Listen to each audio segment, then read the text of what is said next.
have not been determined before. So it has to sort of give pioneering guidance.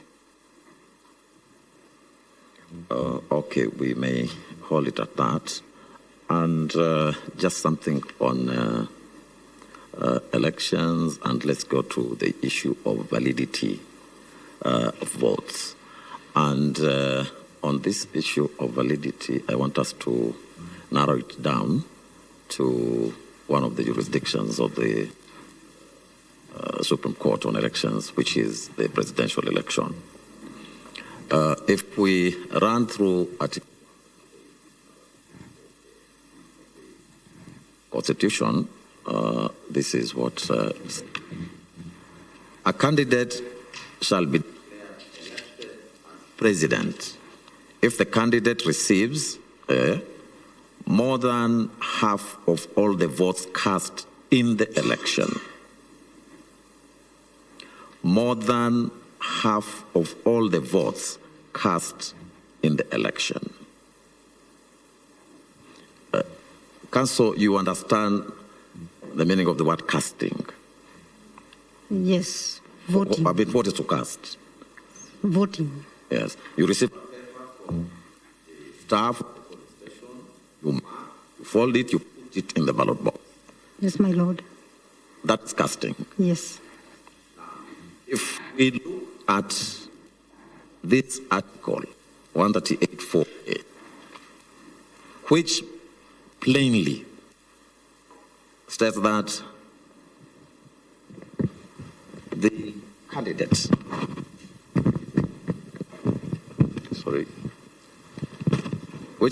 which says that the candidate will stand elected if he gets more than half of all the votes cast. And with our understanding of what casting is, does the term votes cast as used in the Constitution, plainly used in the Constitution, include rejected votes?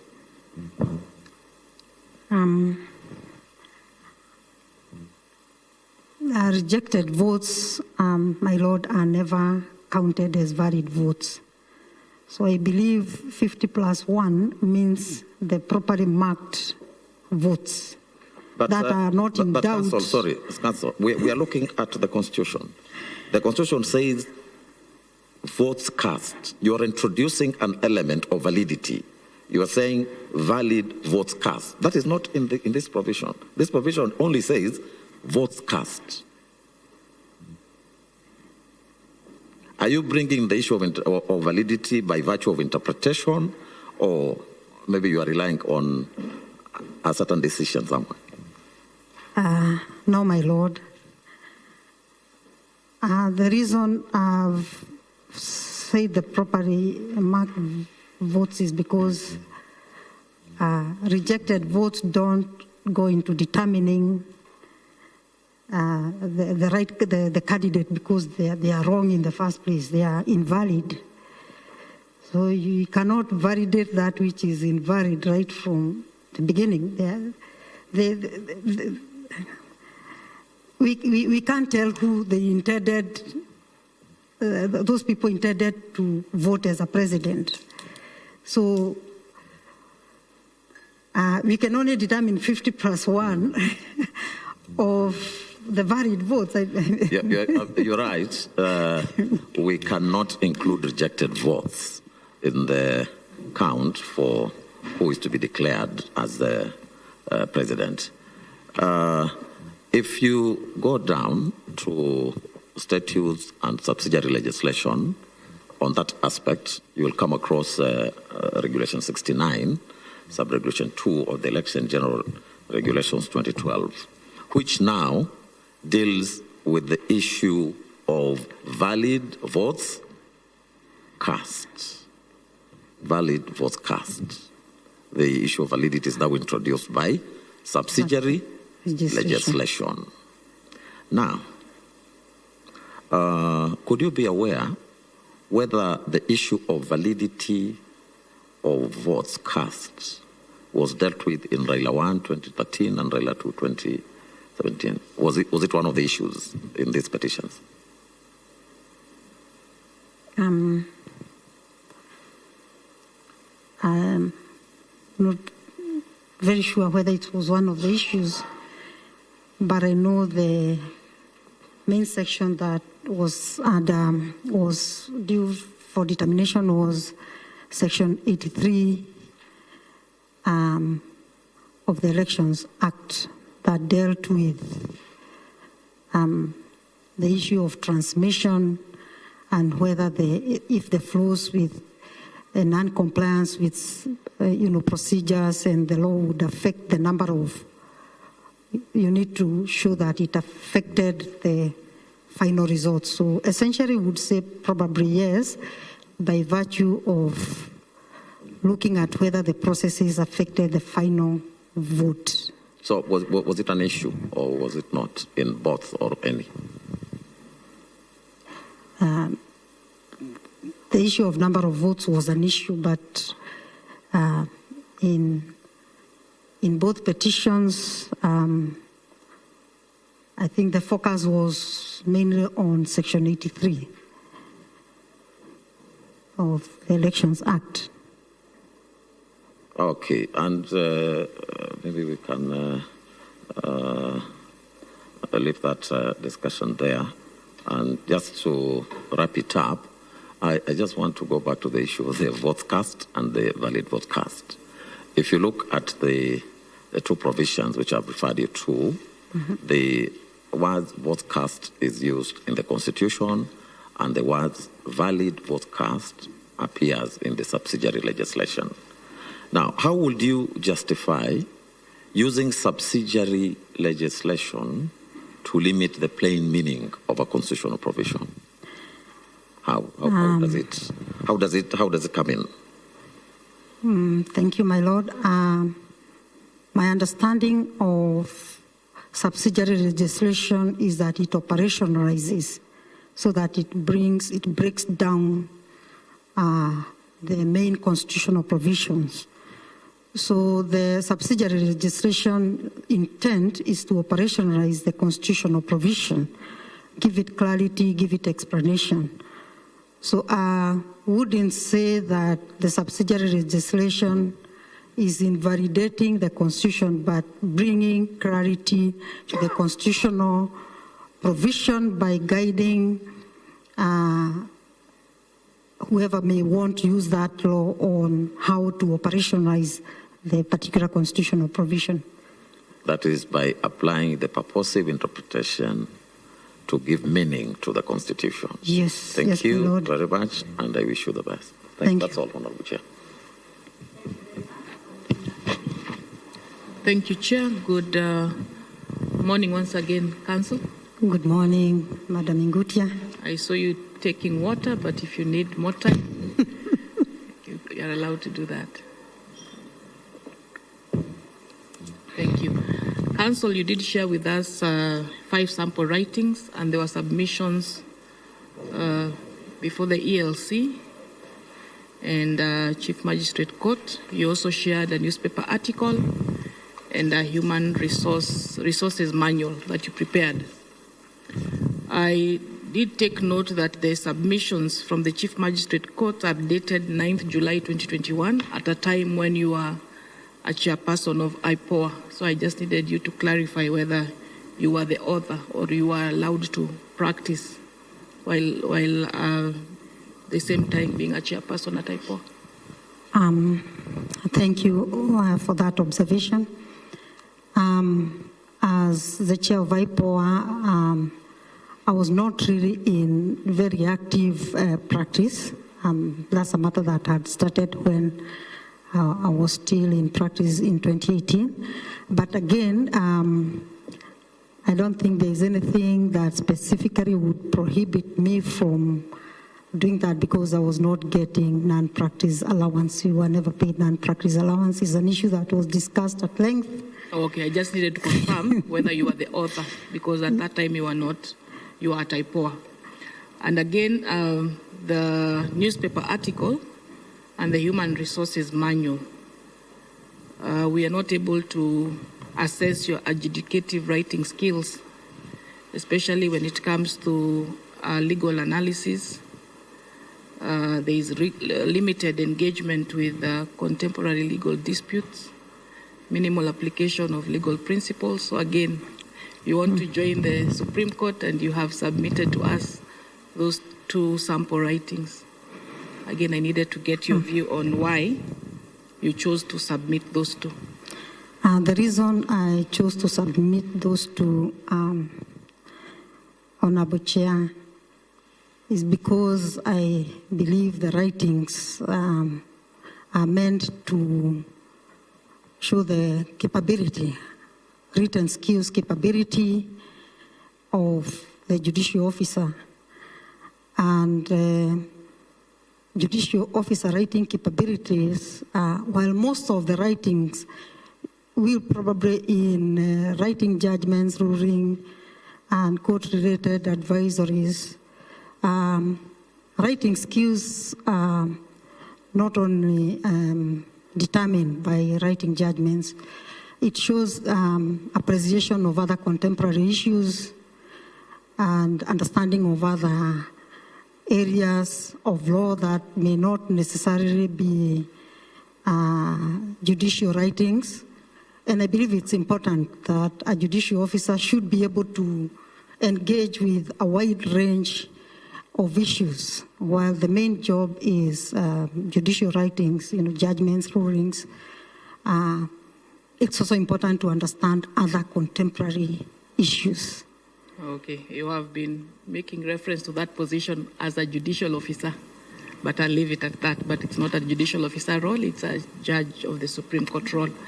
Though there are the submissions, you identify issue clearly, but I take note that they do not advance any new issues. So your contribution to jurisprudence, I can't really tell from what you submitted. Fair enough, I'll take you through a question that I had. Maybe if you may allow, Chair. I think I submitted a writing on employment and labor relations matter. Yes. Constructive dismissal. Which is okay. What I'm just saying is that they do not advance a new area. Constructive dismissal are issues that have been litigated before courts, so there was no growth of jurisprudence. You just restated what courts have declared over the years. I've given that particular case a basis in the Constitution, Article 41. So my dream was it would go on to Supreme Court, and Supreme Court can have the opportunity to address the issue of, depending on the decision, on constructive dismissal.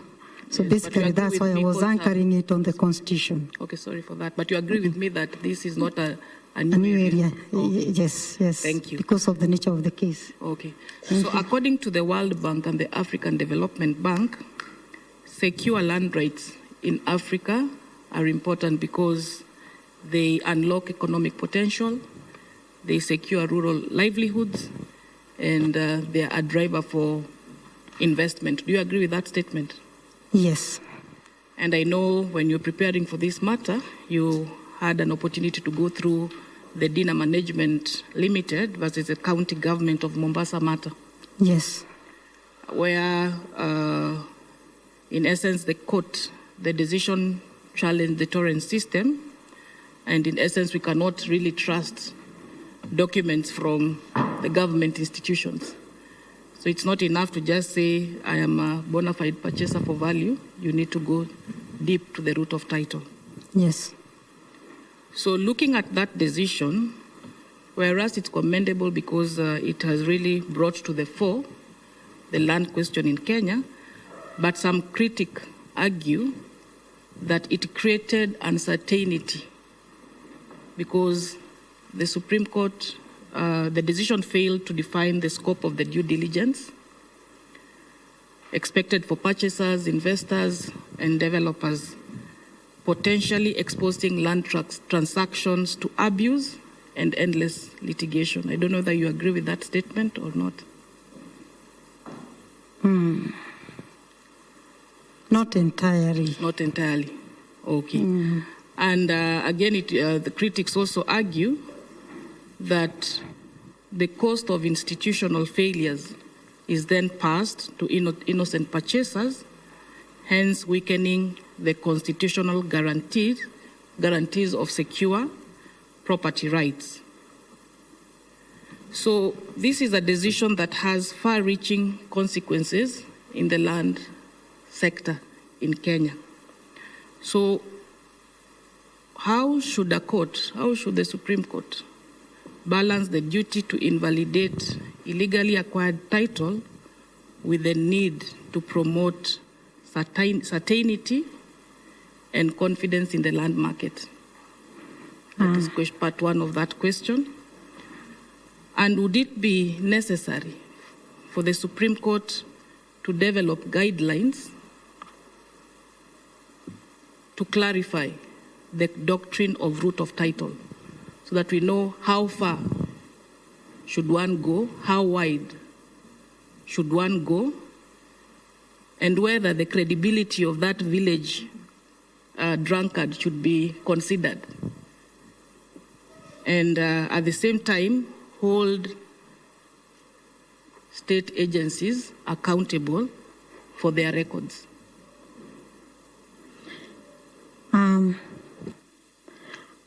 The first question is on Supreme Court. What Supreme Court,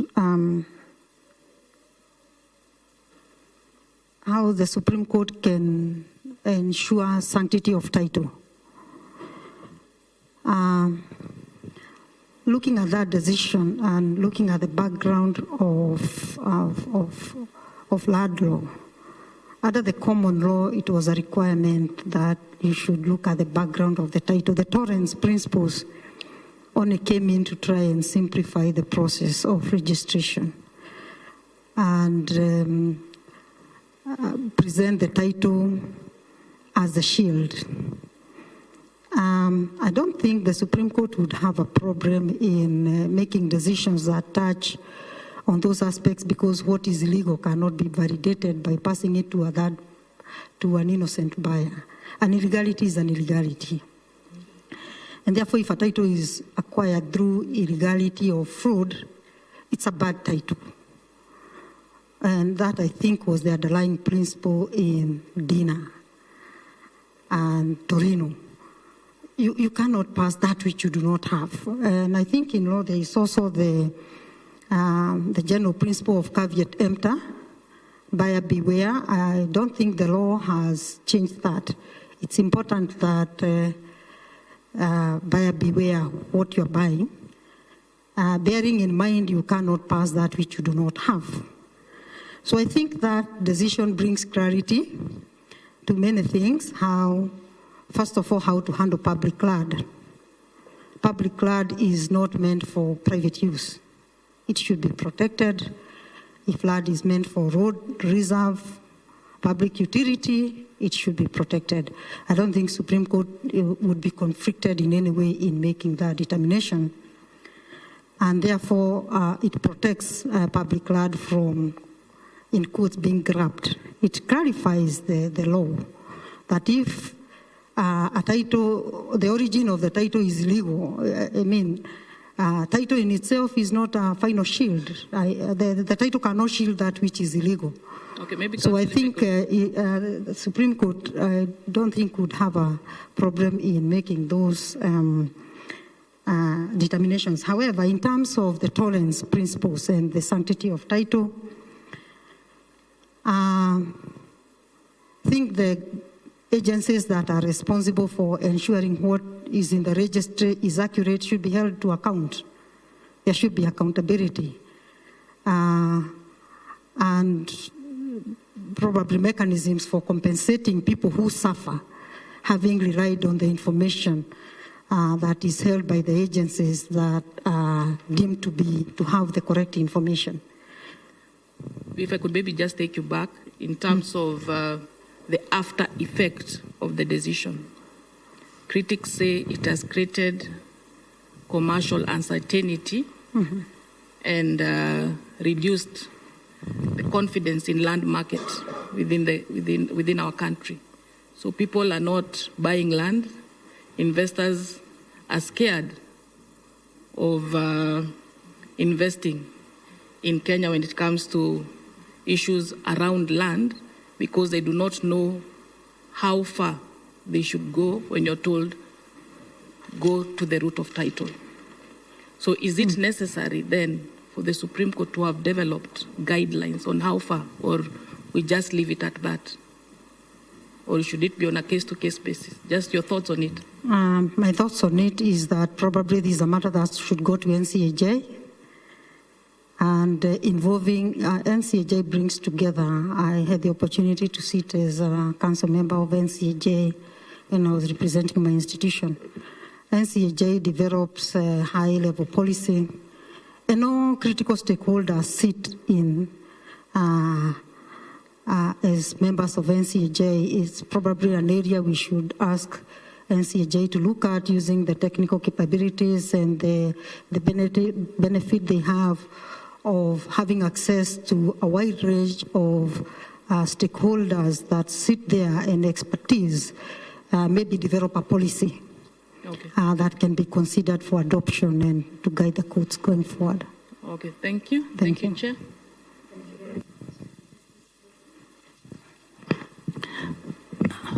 Thank you. Let me take you to the presidential election petition process before the Supreme Court. Am I correct that you earlier said that you are aware that the Supreme Court has dealt with 3 petitions of that sort? Is that what you said? Pardon, Supreme Court has dealt with? How many presidential petitions? 3. In which year? 2013, 2017, and 2022. You're sure there were only 3?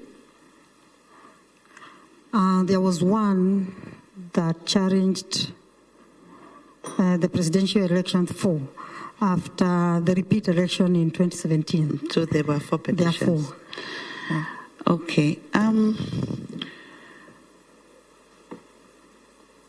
If you are to, I want us to look at the timeline for a presidential election petition. So once a declaration is made by the IEBC, a petitioner is to file a petition within 7 days to the Supreme Court. Yes. Do those 7 days exclude weekends and public holidays?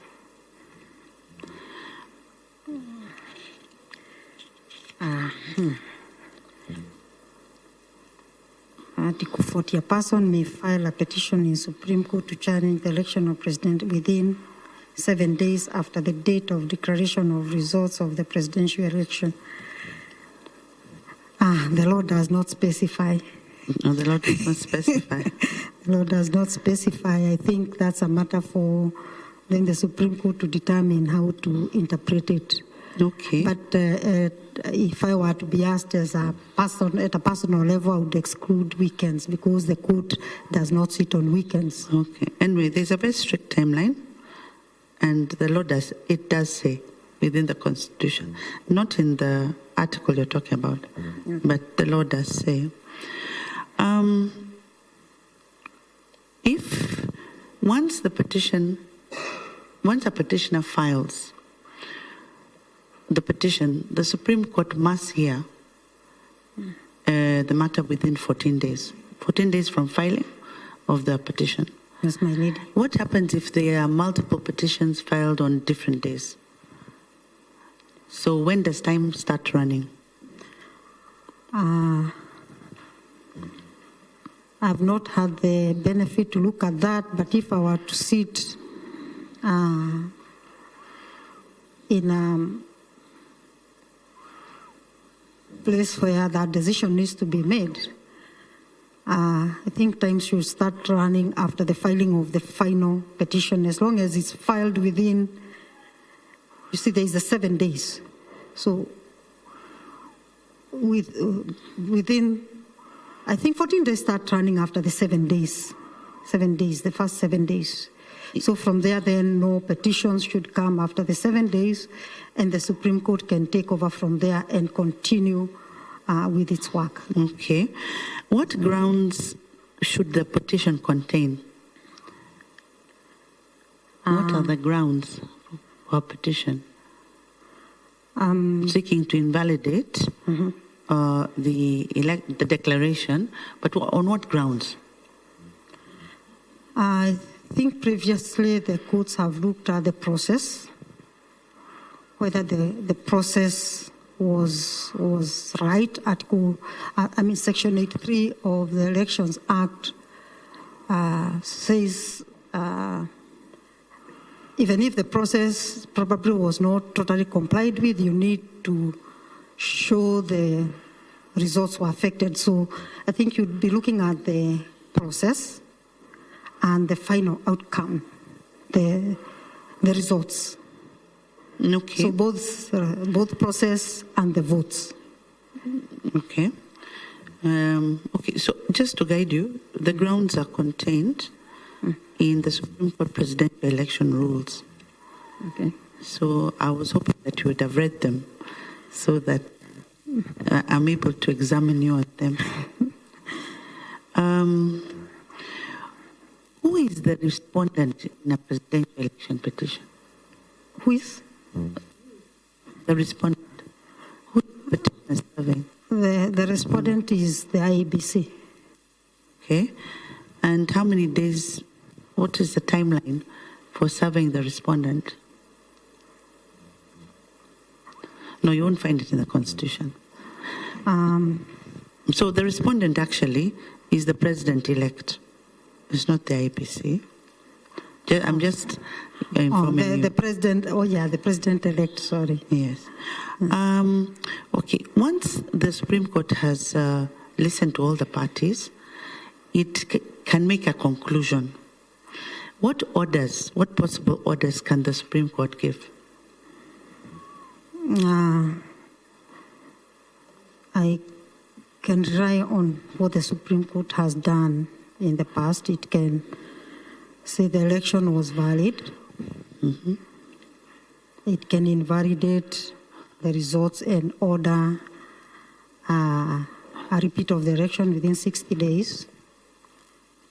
I think those are the two key. What would the Supreme Court, in terms of a repeat election, what would the Supreme Court be ordering? Is it ordering for a runoff or for a fresh election, or what is it called? The law says repeat. So I think it's all the candidates to determine whether they want to participate. Is there a difference between a fresh election and a runoff? Yes. A repeat is open to all the candidates. Runoff is where you have two top candidates, then they will go just the two contending parties, if the top two. Yeah, so is it the Supreme Court who can order for a runoff? Must admit, I'm not sure, but I know they can order a repeat election. Okay. Finally,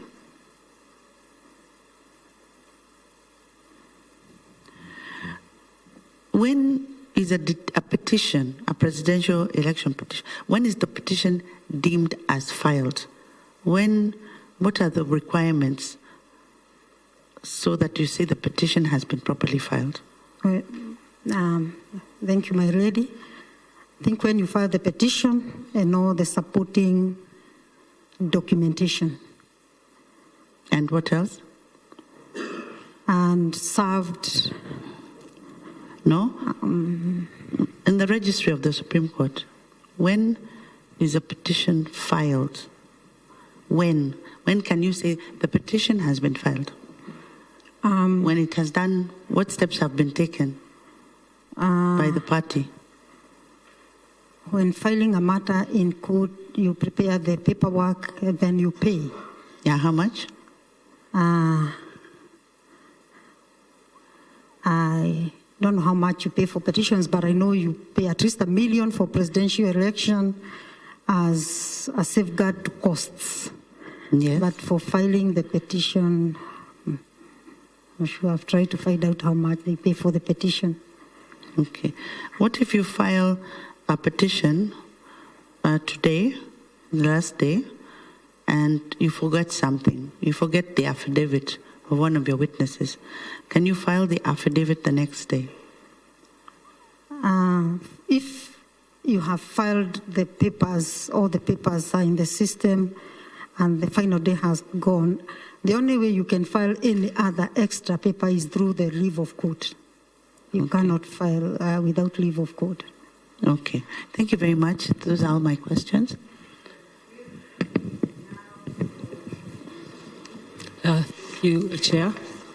Good morning once again. Good morning, Your Honor. Yes, I was going through your CV, and just as my brother, Commissioner Mwanza, I got the feeling, just reading your CV, that your strength is mostly in HR. Though I had your response in respect to that question, so I'll not belabor that issue. But I wanted to engage you. You mentioned a national entity which you headed. I presume this is IPOA? Yeah, Independent Policing Oversight Authority.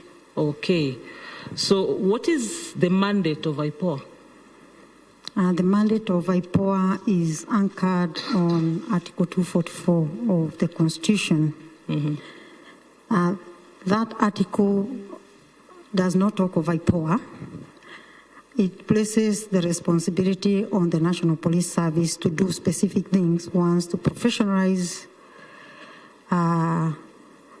to enhance discipline while carrying out their functions. Is that the National Police Service or the National Police Service? No, I'm specific to IPOA. Yes, that's what I want to explain. Mm-hmm. To train, to observe human rights, and to operate in a manner that is transparent. Now, the National Police Service cannot oversight itself to do those things. So IPOA is established under the IPOA Act, Cap 86 of the laws of Kenya, that operationalizes Article 244 to oversight the police in regards to the functions of the police that are anchored in Article 244. So the mandate of IPOA is to oversight the police in performance of their functions, to support the police in ensuring that they comply with human rights standards, discipline, and of course, if there is offenses that are committed, to investigate those offenses, to monitor their operations, to just ensure they do their work within the parameters of Article 244, to inspect. Okay, in a nutshell, we can say in a nutshell, we can say the work of IPOA is to oversight the police in the performance of their functions, to investigate any criminal acts, to monitor, and to inspect. Okay, okay. So generally out here, the feeling amongst Kenyans, you see, an institution is said to perform depending on the effectiveness or impact of their service on the ground. So there's a feeling generally amongst Kenyans that IPOA was doing quite well and could really be felt, the services could really be felt at the beginning. But somewhere down the road, it went down. Now, I just want to give you an opportunity to highlight for us your achievements. I've gone through your CV, and I don't know if I'm the one who's looking at it in a narrow way, but I get the feeling where the rubber meets the road in terms of the IPOA mandate, there isn't much you've covered in your CV. I see here you are talking about developing a HR instrument, which is good and commendable. That is for the entity, for internal, yes, not in regards to the police. In terms of the police, a lot was achieved. And allow me to mention, before Honorable AG became AG, she was in DPP. She was in the office of DPP, and we worked very closely together. One of the areas we were able to deal with is address the issue of backlog of cases. And we were able to reduce the backlog of cases from over 20,000. By the time I was leaving, we had closed over 12,000 cases, up from about 3,000. The matters before courts, when we joined, there were hardly 60. I left over 470 cases before courts. Some of the outstanding matters, like the Baby Pendo case, working very closely with the Office of DPP, we were able to close on that matter and make progress. So we were able to do quite a lot in terms of pushing, because justice delayed is justice denied. Basically clearing the backlog, ensuring that matters are closed within a short time, because even if you're not being prosecuted, you need to know that you've been exonerated so that we don't keep the file. So we're able to deal with the issue of backlog. In terms of supporting the police with reforms, the recommendation on armored vehicles is a recommendation of IPOA. The recommendation on housing is a recommendation of IPOA, and it has been implemented. The recommendation on authority to incur expenditure for OCSs, so that the OCSs can have the money to fuel the cars and to do the little things they need to do within the police station, is a recommendation of IPOA. I'm assuming all this you're telling us is under your leadership. Yes, yeah, those were implemented. They were implemented under my leadership. Some of them started with the first IPOA board, but the first board had a lot of challenges setting up. So a lot of things were left unfinished. So we came finished and oversaw the implementation. So I'm talking of those that were implemented while I was there. Okay, the reason I'm asking is because you have a segment in your CV where you're talking about your achievements in IPOA, and none of that is captured here. So I'm just curious as to why you've done quite a bit from what you're presenting here, but why none of it is reported anywhere or captured even in your CV? In my CV, I focused on my role as the chair for the institution. So what I did for the institution, among many other things, and also developed the regulations that were long outstanding. Okay, the other thing I wanted to engage you on this morning, as you are aware, under Article 159, Sub-Article 2C, as an institution, we are called upon to promote ADR. And as an institution, we have what we call court-annexed mediation, basically a platform for mediators to work in partnership with courts to resolve cases. So there's a conversation that is very live currently amongst the legal practitioners. And since you are one, maybe you can share with us what that conversation is about in the area of court-annexed mediation.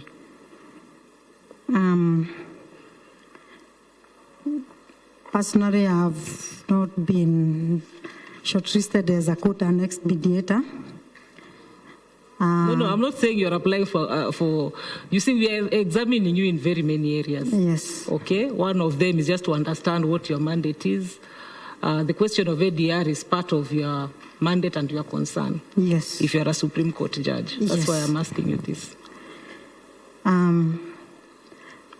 The issue of ADR, for me, I think it's an important area. Because even without going through the ADR per se, the way, court-annexed mediator, we are always filing consent judgments, which is a way of, ADR. There isn't much time. Let's just go back to the conversation that is live amongst legal practitioners on court-annexed mediation. You mentioned earlier that you do mediation, isn't it, in your introductory statement? So that's why I'm asking you this. What is the live conversation right now?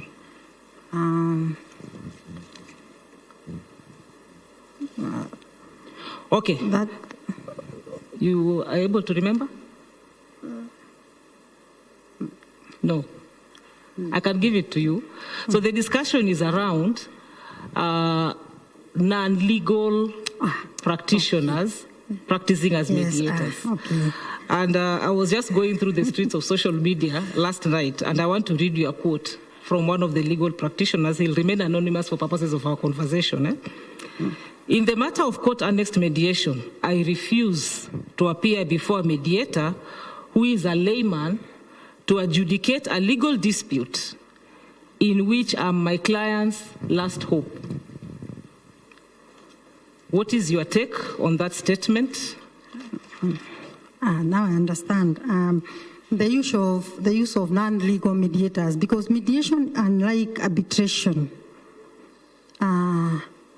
is not meant to be legally complicated.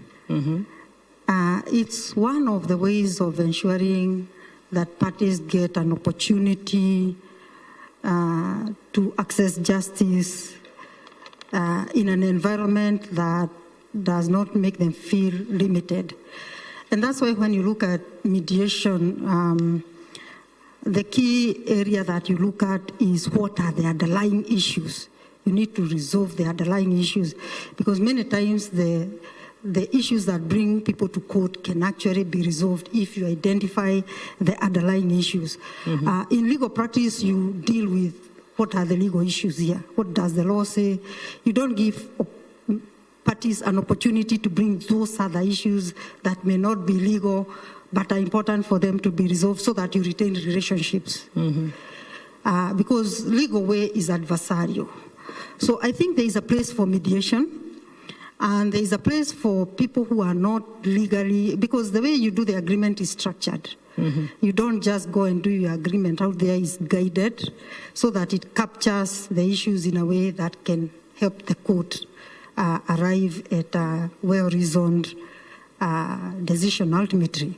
So I think there is a place for mediators, because they are not supposed to be legalistic or legalese. They are supposed to help the parties resolve their issues in an environment that enables to do that and retain relationships. Yes. So I take it from your answer is your take is that it's not really a valid concern. It's probably a concern that is arising out of failure to understand the role of mediation. Thank you. Probably those who are complaining are not mediators, and it's high time they trained as mediators to understand the role of mediation. Thank you. Thank you, my lady.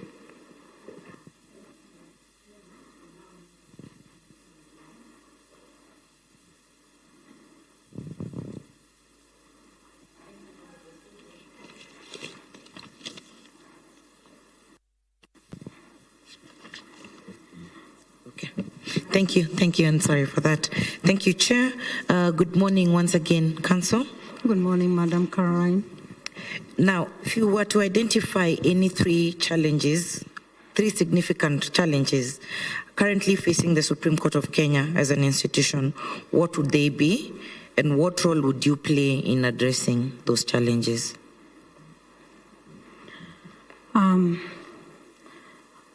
I believe one of the challenges that the court could be facing, just like many other government entities, is the challenge of adequate funding. And adequate funding affects access to justice. The Supreme Court is based here in Nairobi and has only two other sub-registries in Kisumu and Mombasa. I want to believe an ideal situation would be where it can get closer to the parties that may want to access its services, but to do that, it would require resources. The other challenge is, I think the Supreme Court has been misunderstood. I was looking at the report on the annual conference that it held to call for papers for people to come and say what the issues they have, because people have complained that even some of the decisions seem not to agree. This decision says this, and this decision says this, and Supreme Court has to keep on clarifying. So I think the other challenge probably is facing being the apex court and not being too old is the challenge of being well understood, including by lawyers. The other challenge could be that challenge of being seen as political, putting it in a very difficult situation where you have to balance accountability and independence, and make people believe that the decisions you make are not driven by other extrinsic consideration, especially on the political arena, where people want to decide the way from their lenses, and we all have different lenses. So it's still charting new waters, and I believe even as they continue to grow new jurisprudence, there is a place to somehow go out there and help people understand it. Okay. Of course, that would take resources again, but yeah. Okay. While at IPOA, please tell us of a time you were faced with an ethical dilemma and how you went about it, and perhaps any lessons you learned from the experience. I can say there are many issues, but let me focus on an internal one. The internal one was at one point the commissioners wanted to get rid of the CEO. And as the chair, other than being a lawyer, as it has been noted by Honorable Mwanza and probably the rest of you, I'm also HR. So I could see the commissioners are making a grave mistake because this is an administrative action under Article 47. You do not only look at the procedures, you look at the substantive aspects of the issue. And I felt that termination, when you look at it, procedurally may have looked okay, give notice, ask the CEO to explain, but substantively, we're making a mistake. So I stood my ground. It was difficult, but to resolve it, what we did was to seek the opinion of the Attorney General. It looked like I was fighting a lone battle at some point, and I told them before we make a mistake that could hold us accountable as individuals, and we are surcharged. If we lose this case, let's get the opinion of the Attorney General. And we were well guided, and we complied with that opinion. It was a really difficult period for two reasons. One, I looked like I was alone. Two, it was the formative stage where we needed to bond and enable ourselves to understand each other so that we can run the entity as one body of commissioners. So it was a very trying moment. You are new, and you need cohesion within your team. And it looked like that cohesion is drifting through your fingers, and you want to hold it. Yeah. Any lessons learned? Yes. It's always good when you're in doubt to seek an opinion. The Office of the AG, for example, exists to do that. But it has also taught us thereafter to bond and understand one another so that the relationship don't have to drift that far. We can discuss most of them in a more amiable manner. Okay. Yes. All right. Finally, for me, I'm looking at the feedback we received from the public. As part of this recruitment process, we engage the public to get their views on the candidates that we are taking through the process. And there is a number of positive things they've said about you, but I will highlight three that I would like to get your views on. There are people who felt that you're domineering, and they said that you do not give a chance to consensus. They also picked your close political leanings, and they said this may hamper your role as a judge. And then others, and I guess these are from IPOA, said that while you were serving as chair IPOA, during recruitments, there were some irregularities, and they felt that you would forward names given by top political offices. And then this would mean that the ones that do not have godfathers did not have a chance at IPOA. Maybe you will tell us what you think about those comments from the public. And with this, maybe you tell us how you'll maintain judicial impartiality when a legal question is before you and that has profound political implications. Thank you. The first issue is the issue of domineering. It's wrong to do your own self-assessment, but I don't think I'm domineering. I'm probably firm. And there are a lot of people we've worked with here.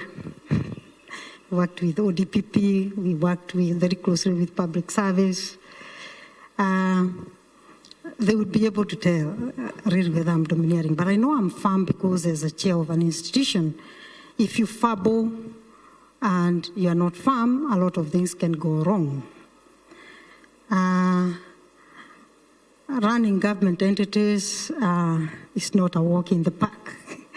There are many areas you need to look at. And I believe even the issue of domineering could be coming from IPOA because there are areas you don't see consensus. Areas of accountability. It's either you are accountable or you are not. Areas of prudent use of public resources. It's either you are accountable or not. And when you are leading an institution, you get into conflict with a lot of people, and if you put your foot down, they say you are domineering because you are not accommodating certain things. But I do not think I am, because if I was, I would not be able to establish the very good working relationship that I established, a lot of support that I got from other agencies to make the work of IPOA possible. And as a judge, you need the independence of mind, even when you work in collegiality with others. It's good sometimes to know what you're talking about and to have your facts right. Then, as you meet as a college of judges, you can look at each other and see how you make progress, but that does not, collegiality doesn't mean you don't have independence of mind or intellectual discipline. It's expected you should have that. Close political leanings, again, I would say no. I was heading an institution, it's a government entity, you work within government policy. Even when you're oversighting, you don't go outside of the government policy.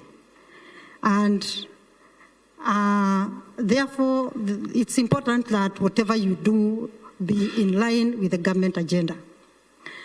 And whether that is considered to be political leaning, I do not think so, because I did not participate in things that showed I was favoring one political side more than the other, or one political, not an active politician.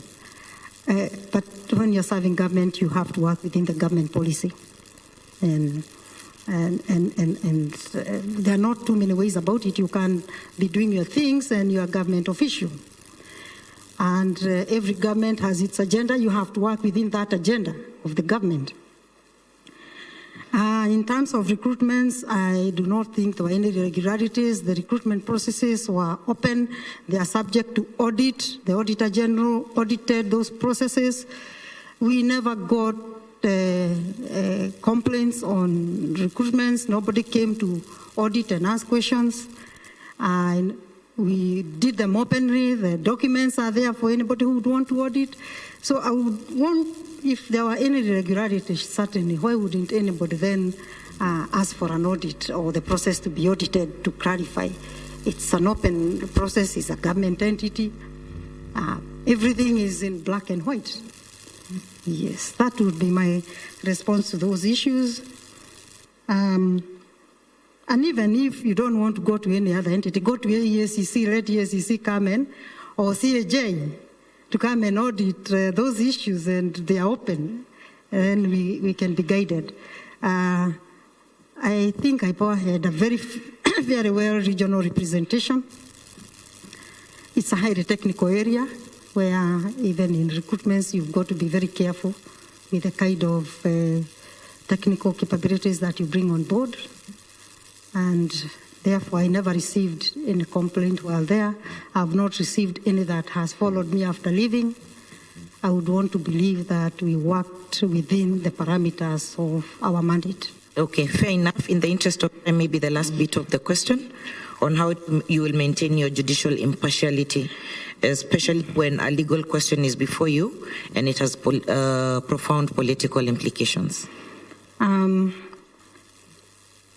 Judiciary, especially at the Supreme Court,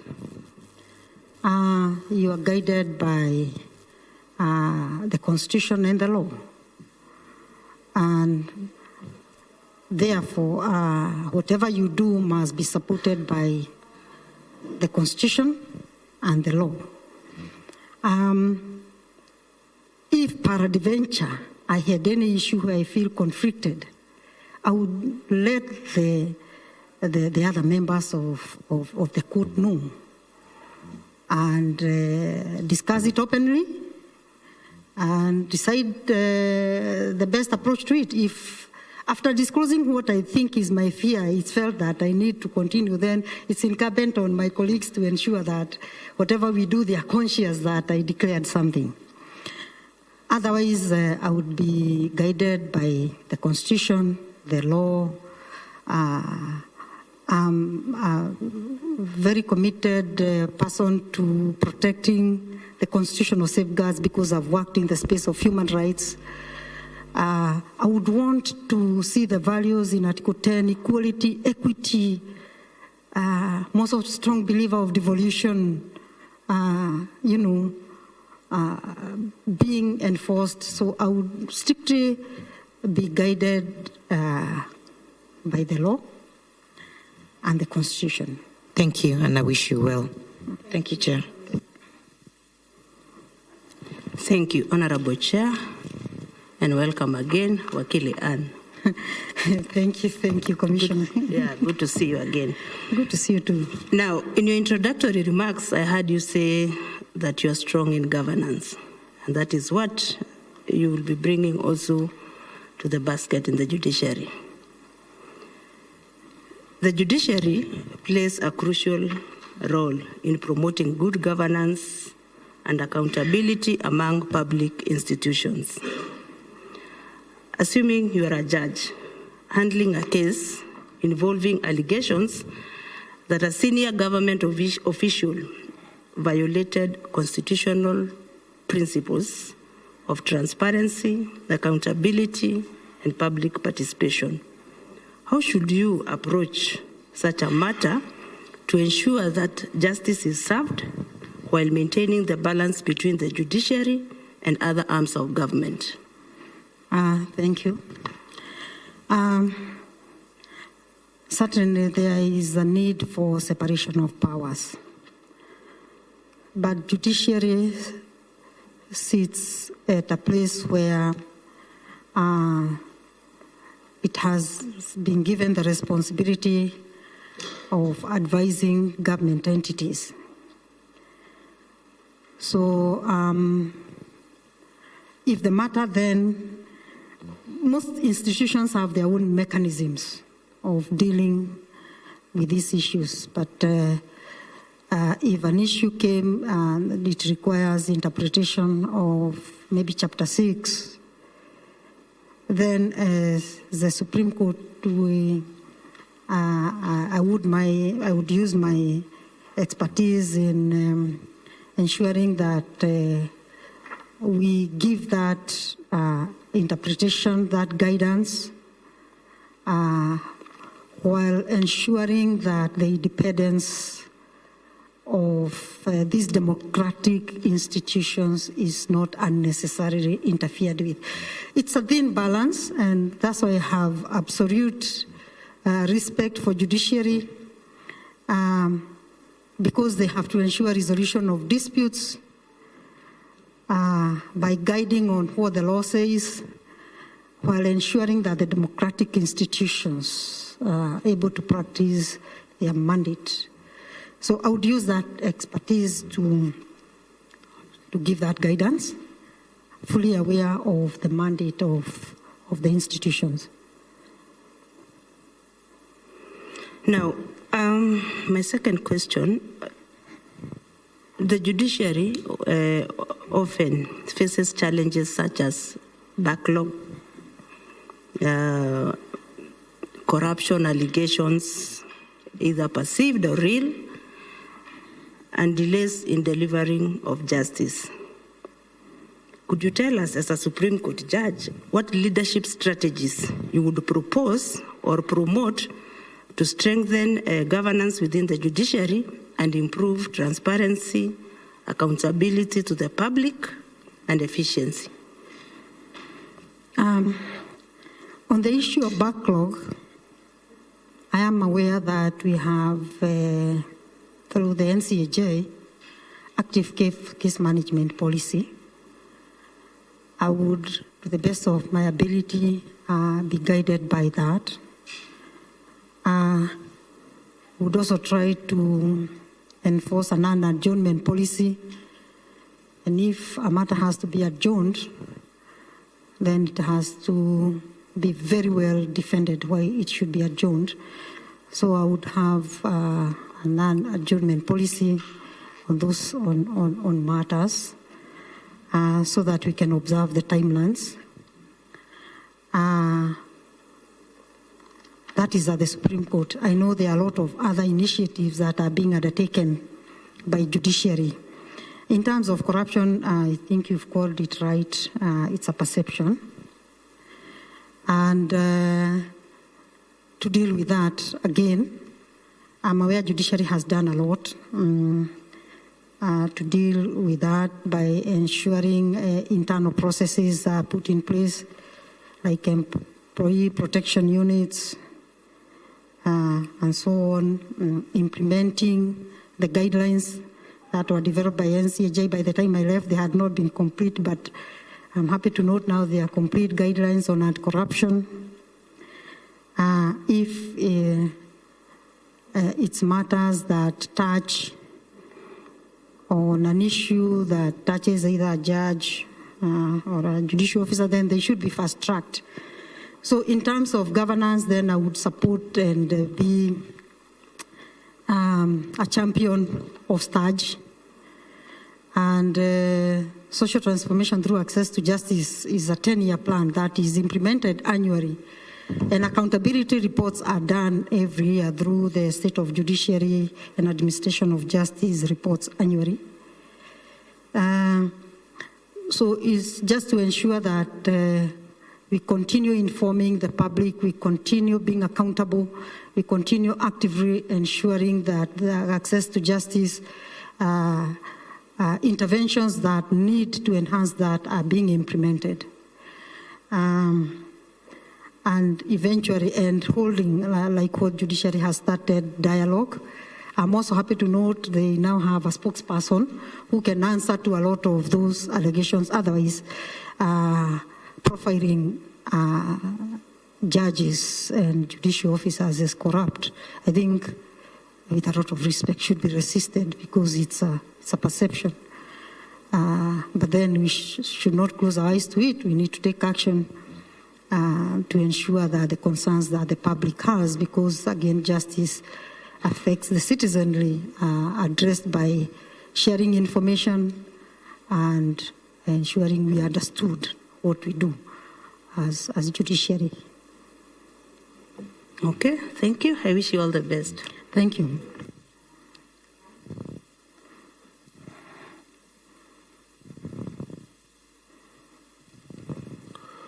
Good morning again. Honorable Governor. Hope you're not tired. I need the job. So I'm ready to convince you Thank that I'm you. the right person. Thank you. Now, how would you approach stakeholder engagement without compromising the impartiality and while maintaining the independence of the judicial? Stakeholder engagement is a very critical aspect. And under judiciary, there is a mechanism for stakeholder engagement. Under the NCAJ brings together all justice sector players. And therefore, within that framework, you can engage almost all the stakeholders within the justice sector. Another way is when the Supreme Court was celebrating 12 years, they called out for people to write, and it's another way of stakeholder engagement without compromising on the accountability and the status of the court. So there are many aspects of stakeholder engagement. You can do lectures, dialogues, and you can engage specific stakeholders through entities like NCJ that bring together both state and non-state actors, and you can reach a wide range of almost every sector that you want to reach within that framework. Mm-hmm. If it's parliament, again, there are ways of engaging with. Okay. What role does the judiciary play in community development? Judiciary plays a lot of roles in community development because ability to do businesses and, like we discussed earlier, even own property, access to justice drives community confidence. So the way, the speed with which the decisions are delivered, the accessibility, removing the complexities, ensuring issues that touch on commerce are speedily handled so that they don't hinder the economic well-being, the social aspects. And I'm aware that Article 43, judiciary has made some decisions in terms of ensuring that the social and economic aspects of the communities are protected.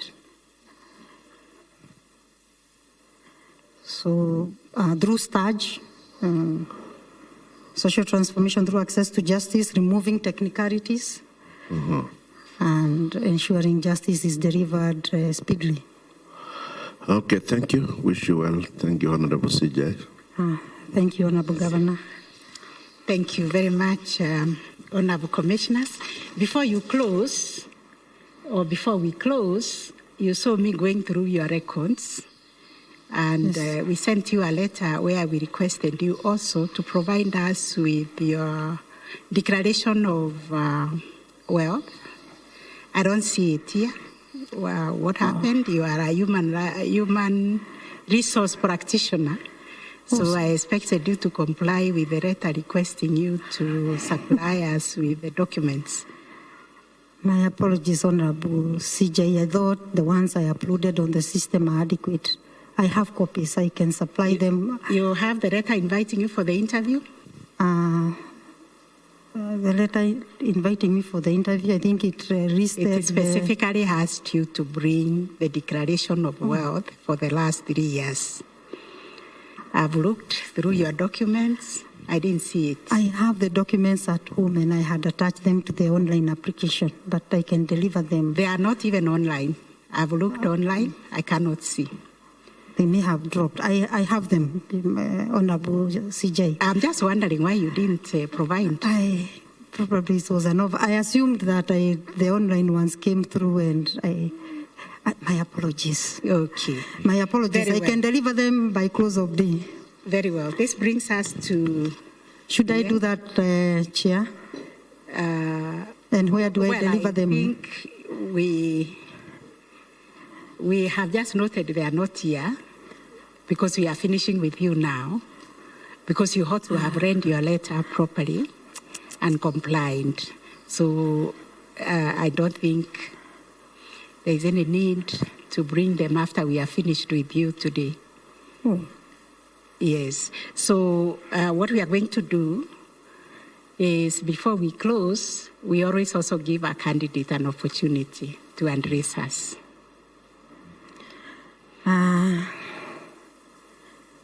Allow me, Honorable CJ and Chair, take this opportunity to thank JSC for the opportunity.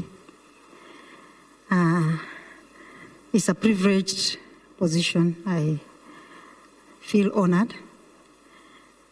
And I hope that I've persuaded the team well enough. Obviously, I'm finishing on an anticlimax, knowing that my documents did not come through because I honestly attached them They to are the not online. even in your bundle.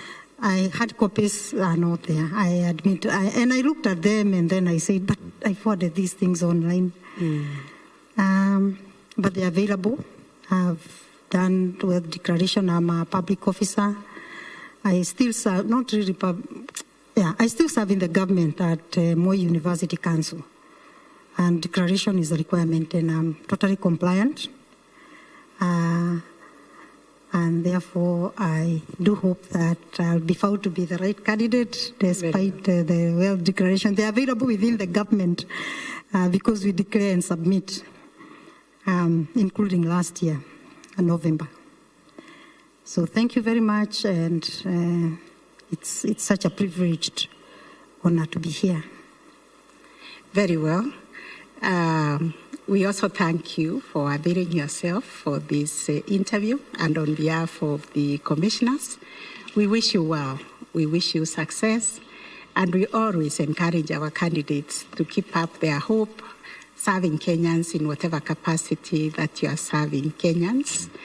And you'll hear from us when we complete the process. You are now released. Have a good day. Thank you, Honorable Chair. You can take it Have a good day too. Yes.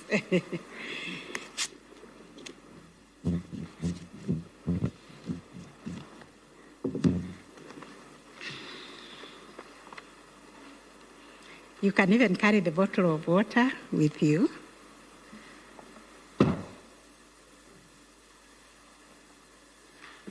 This one, thank you.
what? This is the place where we share our talents. Create amazing art, cook up yummy food, tell magical stories, sing, dance, and have lots of fun. We decided, let me join Taekwondo because I've seen many people using those skills for self-defense. Kazi zetu tukipewa, twasimamia wenyewe. Belle mama, belle ami. We are going to meet a sly python and a clever butterfly. And today we're going to learn how to make a shell-faced lion.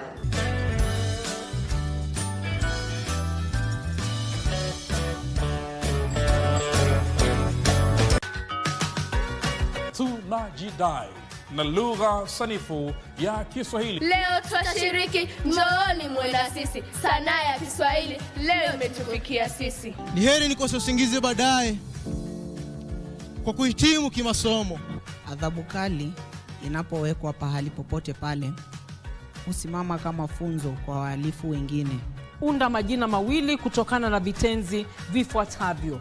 Ridhi. Tunapata mridhi. Tambua kishazi katika sentensi hii. Mbuzi walioibwa jana wamepatikana salama. Tambua kishazi. Naona Maria uko tayari. Walioibwa. Makinika, cheki wanafunzi wanavyozikwenda, utaona wengine wafanya hivi, wengine sijui wafanya hivi, wengine ni hapa. Under the Kenya Kwanza administration, the city is becoming a model of modern African progress where vision meets delivery. The developments that are taking place within the Bomas International Convention Complex will be a game changer for this country. The cost for transplant goes to around 650,000 and all will be paid by SHA. Na zile pesa tulikuwa tunalipa ilikuwa mingi sana. Hii shule iko free. All flagship projects are in advanced construction. Every project tells one story, that Kenya can dream boldly, build confidently, and deliver faithfully.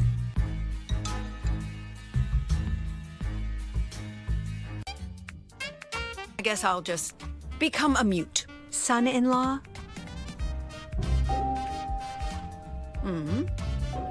What stage are you guys at? Is it good? I've already got an itinerary. You don't need a visa. We can go anytime. There's Tirta Empul Temple and Ubud Palace. What's wrong? You just need a passport? After the holidays, go home and get one. If I can't do something as simple as that, then my life is just the hotel. This apartment, noodles, and beef tripe. That's it.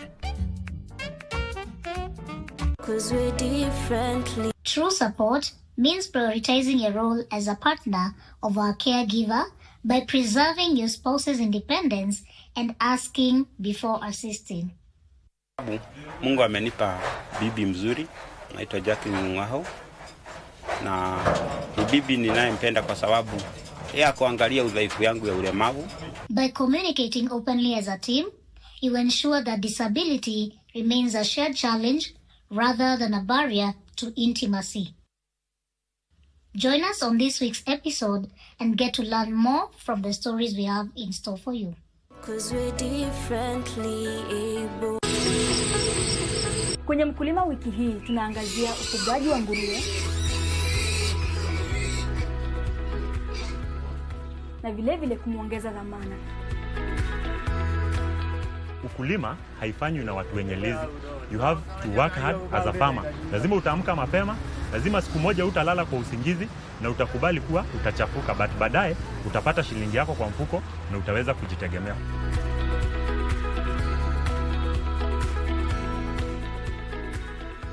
Ungana nasi Jumamosi saa 10:30 hapa KBC Channel 1. How do you navigate something as personal as divorce or separation? Let me speak on my own experience. Yeah. There's nowhere to take your voice. There's nowhere. After separation, there's no synergy. So the parents are fighting, the kids are affected. So it's just getting that level ground. Like, will I be able to effectively cooperate with the partner? Definitely the impact of divorce, especially for my girls. They were young, as I mentioned, that when I left. For a woman to leave, she's perceived as a failure because culturally, a woman is supposed to put up with all that. A family is supposed to be a place of refuge. It's supposed to provide a place of identity, security. You know, it took that away from them. One thing people forget is that the children, they hear, they feed off the energy. It's okay. Embrace, accept, own your journey.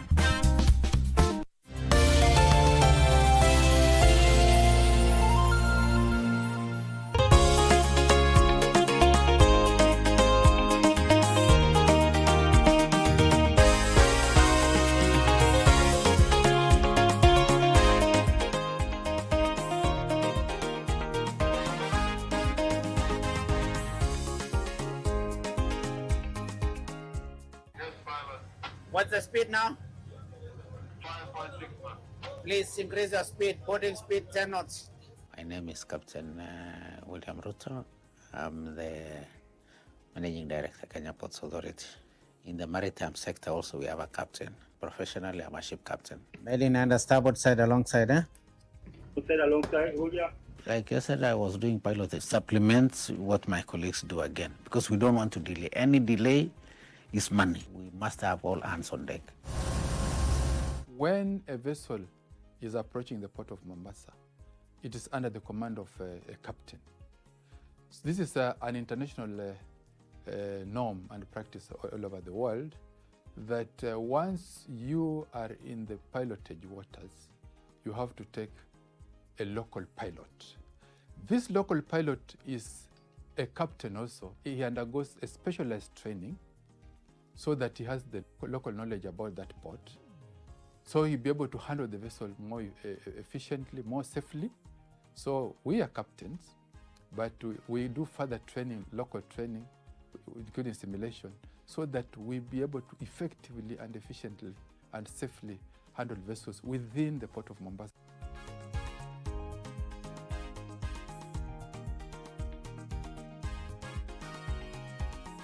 In 2014 is when we reached the 1 million TEU mark, 1 million, okay? And it took us 8 good years to grow a growth of 400,000 TEUs. I want to appreciate the government for the kind of support that they have given us, the working environment. I took over as the CEO in 2023. That year, our growth grew to 1.6 million TEUs. That was a tremendous 11% growth. And in 2024, we hit the 2 million mark, which means in 2 years, we were able to do 600,000 TEUs, which had taken 8 years to reach 400,000 TEUs. Last year, we reached 2.1 million TEUs. Now, we have overstretched our capacity completely. The projections of the cargo that we handled last year is a projection that we are done for 2029. So it shows that the confidence the shipping lines have had in this port is something that I can only say is something we didn't expect. But we thank them because we asked for business and we got business. This port, we work 24/7. The port operation services are synchronized with international maritime trade, where we have ships that are calling in from different countries at any time. So as such, and to be able to optimize on trade, to be able to ensure that cargo is able to leave the port in a timely manner, the port operates on a 24-hour basis. This then helps ships to be able to connect with subsequent ports of discharge based on their schedule, and therefore reduce the cost and increase the ease of doing business. What you see now is what you see at night. Because if we are doing 2.1 million TEUs in a year. That translates to about 5,800 TEUs per day. So it means you have to load or exit that 5,800 to be able to reach 2.1 million. So on a daily basis, that's the number we handle. And on hourly basis, you must do not less than 110 TEUs every 1 hour. So for us, we are running against time. Every time you sit, something ticking up. If you stop a little bit, you create a crisis. So for us, our 24-hour economy is started from this spot.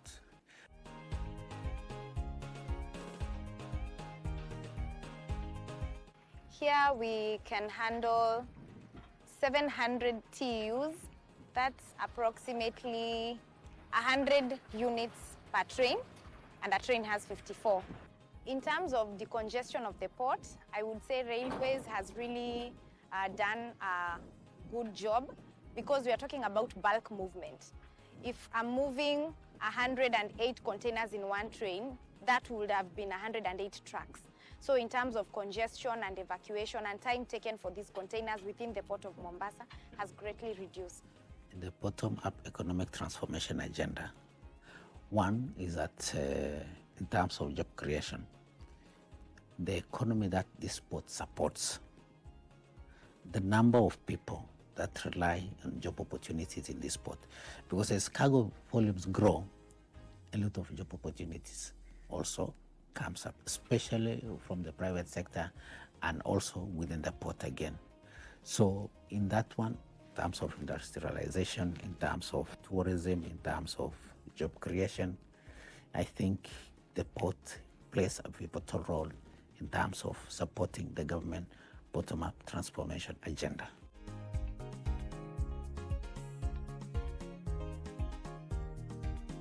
Key amongst the improvement is port digitalization and automation, where key documentation processes have been automated, and we are currently upgrading what we call the terminal operating system, which then automates the operational component of the port. Automation is the key for us. As you see, the government agenda is to leverage in automation and digitization. So all our systems in these ports are fully automated from end to end. From the time you are coming to pick your consignment, you don't bring any paperwork here. It is one of the things that we are also very proud of ourselves, that by leveraging on automation and digitization, we are also creating some efficiency. From here, we are able to see the entire port. The main purpose of this place is to have a real-time monitoring of the port operation. We are able to monitor the traffic. We are able to monitor all the operations that take place within the port. From here, we are able to coordinate ship operation with yard operation and gates operation. If a vessel is coming alongside, we are able to notify our people. We are able to check on the safety and everything that concerns that particular vessel.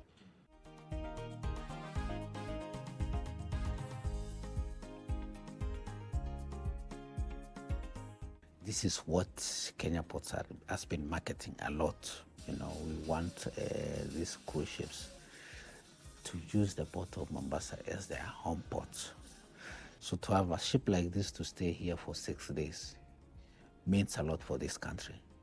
This country, one of the things that the government has been pushing a lot is to push for tourism. This year alone, we have handled not less than 6 ships, which is very good for us. And we've also built a cruise terminal. So again, when a cruise ship comes, we are not looking at how much does the port get. We are looking at what does the economy of this country get. Like if it's bringing about 500 or 1,000 passengers, how much will those passengers spend in this country here?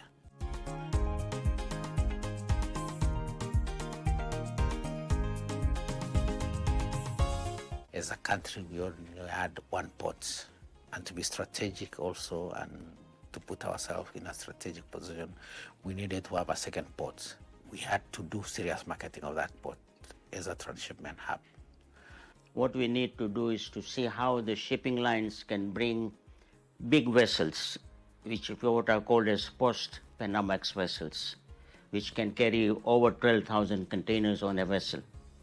So if those big vessels can come to Lamu, the importers in this country can enjoy economies of scale. We had one shipping line that started in August last year, and by this year, now we are seeing several shipping lines now requesting to make use of the port of Lamu. This is the engine that runs the economy of the region. Since business is coming up, what we need to do is to increase the equipments that we have in the port of Lamu. We are looking at increasing more ship-to-shore gantry cranes that are called the STS, the terminal tractors, and the yard equipments like rubber-tired gantries, RTGs, that will be more beneficial in supporting the business here.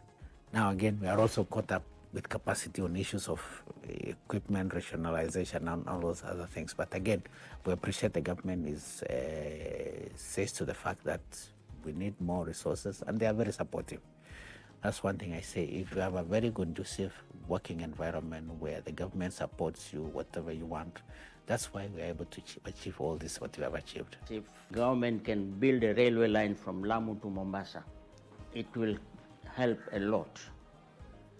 And we will not have congestion in the port of Mombasa. Mombasa will now become only a distribution point, clearance and distribution.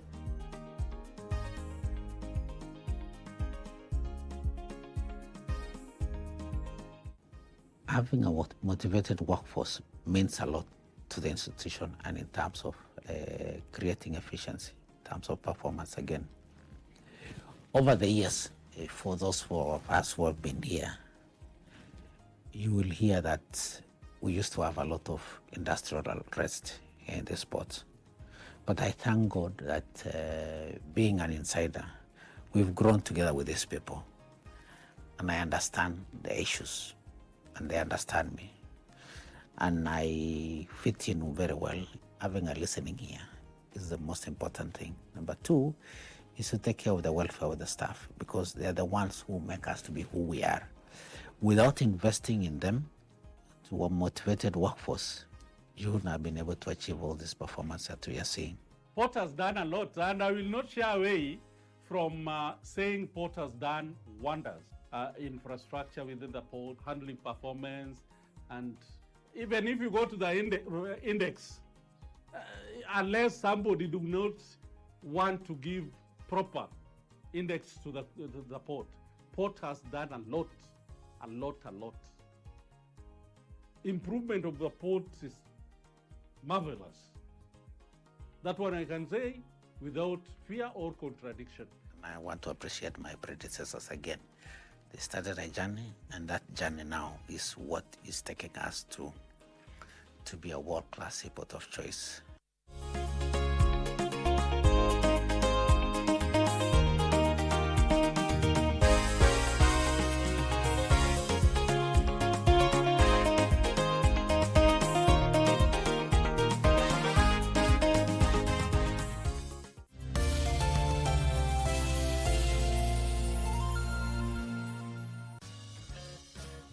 Guess what? This is the place where we share our talents.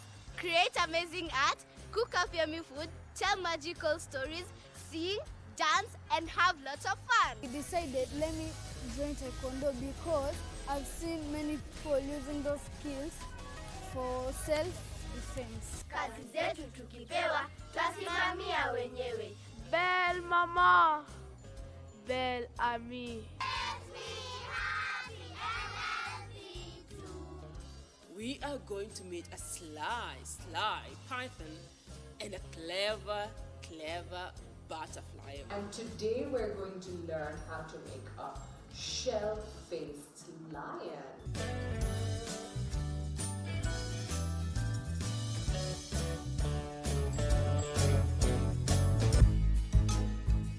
Under the Kenya Kwanza administration, the city is becoming a model of modern African progress where vision meets delivery. The developments that are taking place within the Bomas International Convention Complex will be a game changer for this country. The cost for transplant goes to around 650,000, and all will be paid by SHA. Na zile pesa tulikuwa tunalipa ilikuwa mingi sana. Hii shule iko free. All flagship projects are in advanced construction. Every project tells one story, that Kenya can dream boldly, build confidently, and deliver faithfully.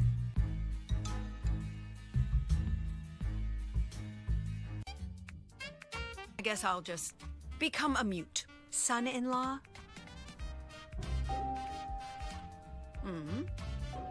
What stage are you guys at? Is it good?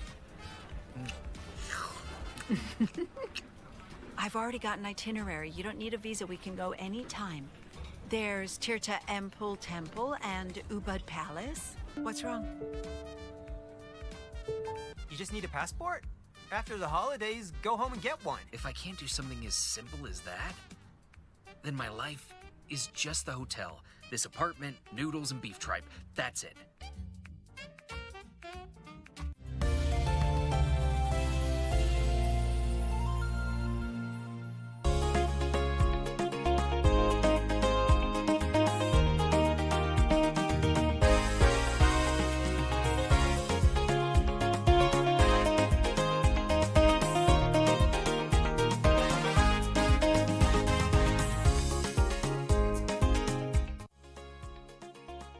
Produce 802 kilowatts to the community or to the customers outside.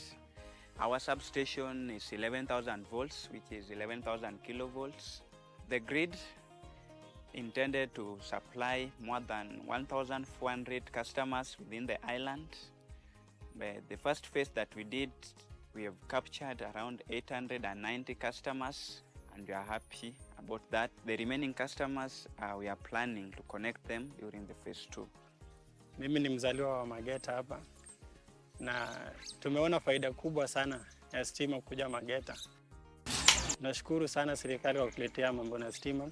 Juu imetusaidia kwa njia mingi sana, hata sasa hata watoto wanaweza soma kwa njia nzuri, biashara zinaweza endelea kwa njia inayofaa. Hata sasa hivi tumeona uwezekano mkubwa sana wa biashara juu ya stima. Umeme ambayo inatoka hapa kwa substation hii imesaidia sana wakaaji wa hapa. Tuko na shule hapa, tuko na hospitali, tuko na the Safaricom and Airtel boosters. Hapo nyuma wakaaji wa hapa hawakuwa wako na umeme, na kuna shughuli mingi sana ambazo zilikuwa zinafanyika ambazo zilikuwa zinahitaji stima. Awali nikija hakukuwa na stima ya RERAC. Tulikuwa tunatumia solar yenye ilikuwa provided by the previous NGOs. Kwa wakati huu tunatumia hii ya RERAC. Nikilinganisha ile ya awali haikuwa inatosha kazi yenye inafaa tufanye kwa hospitali. Kabla stima ikuje tulikuwa na matatizo mingi sana, hata giza ilikuwa kibao kabisa. Alafu pia kusoma pia sana sana kwa wanafunzi ilikuwa shida sana. Juu ikifika masaa ya kusoma, maybe mtoto akipewa kazi aenda afanye nyumbani, haizi fanya juu kwa tatizo yenye tulikuwa natumia mataa za kitambo za nyangile. Tangu project letu hapa na rais imewasaidia sana wakaaji wa hapa. Kwa mfano, unaweza enda saa pale kwa hospitali, kulikuwa na zile dawa zingine ambazo hatungeweza kuweka hapa sababu zinataka zikuwe stored under cool temperature. The facility had the fridges, but there was no enough power that can run those fridges. Earlier, we were not able to get maximum vaccines that can supply us for the whole month because the power supply was not sufficient to contain it. But as per now, with the impact of electricity, the supply of vaccine, even if we order, we are being supplied for the whole month, which makes the vaccination process easier. The number of children that we should or we vaccinate in a month is around 255. Tashukuru sana rais wetu Daktari William Samoei Ruto alikaa kaona kwamba pia kuna wale wa Kenya wengine ambao wako zile pembe mbali za Kenya. Angalau alifikisha mkono kwao, akatusaidia sana tukapata umeme. Na hiyo umeme saa hii inasaidia watu wengi, haswa wale wakaji wa Mageta Island. Stima imenisaidia vizuri sana. Naweka maji baridi kwa fridge, watu wanakunywa, naweka soda, watu wanakunywa, kuchaji pia na charge nayo. Sasa imenisaidia sana. Tangu stima ikuje, tunasikia vizuri sana. Hiyo phase 2 ambao tunatarajia ili customers wote village mzima wa feel like rais bado anawajali wale ambao hatukuwafikia wafikiwe, ndio tukue na usawa kwa wote, kwa wanakijiji. Kuna wengine wajafikiwa na wanatamaa sana, wakiona wengine wanayo na wao wengine hawana, wanatamaa sana ya kupata hiyo stima. Nafanya security mzuri kwa sababu nikishaweka hapo nje, mimi nalala tu, kuna shida yoyote. Mimi na mwambie President Ruto amenifanyia mzuri sana, amenifanya sasa hivi niko na biashara mzuri, napata pesa.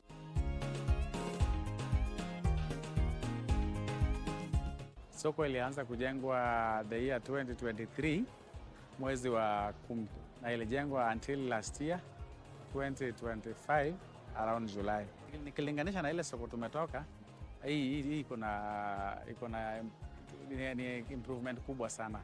Tunaweza sema tumepiga hatua sana. Soko ndio mzuri. Hata sasa hii kama mvua imenyesha, kuna mahali tunakaa. Hata matopi hakuna hapa sokoni. Sisi tunapata maji safi. Tunafanya kazi na maji. Kwa hii soko ninafanya biashara ya kuuza mafuta. Wanachukua wanakaranga na samaki. Hapa ni mzuri. Hakuna matope. Bafu tunayo, choo tunayo hapa vizuri. Hai tuko vizuri kabisa. Kitambo tulikuwa vibaya, hatukuwa na maji safi, hatukuwa na stalls ya kuuza samaki. Hatukuwa na barabara kama hii. Kitambo tulikuwa na matope. Na sasa tuko vizuri kabisa. Tunashukuru gavana wetu Gladys Wanga. Tunashukuru president wetu, rais. Tunamshukuru kabisa. Kwa vile hii soko mpya inaleta wageni wengi kulingana na ile ya kitambo. Ukipata wageni wengi, obviously in terms of revenue itakuwa juu. This facility has impacted positively in terms of revenue collection. Initially we used to operate in a very bad condition, and the Fisa folk are happy with the project. Our revenue trajectory has risen by 50%.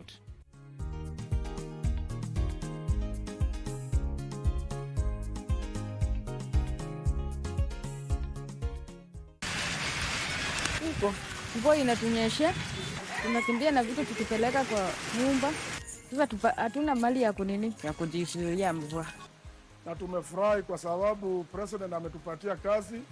Watu hata ukiangalia pande hii iko mayouth wenye wanafanya kazi hapa ndani. Wamama watapata, kila mtu atakuwa na mali yake ya kukaa. Tutakaa penye iko poa. Mvua haitatunyeshia, tutakuwa safe na vitu zetu. Mimi nimeappreciate. Sasa tunangoja tu soko ifungulie tuingie kwa soko. Hiyo tu ndio tunangoja. Naona president yetu anachapa kazi. Kwa sababu saa hii tunapata kazi kwa vijana. Tunafanya kazi. Na kazi ndio inafanya vijana wakilete chakula kwa meza. President William Samoei Ruto amesafanya kazi mzuri hapa Nyanza, pia hapa Homa Bay County.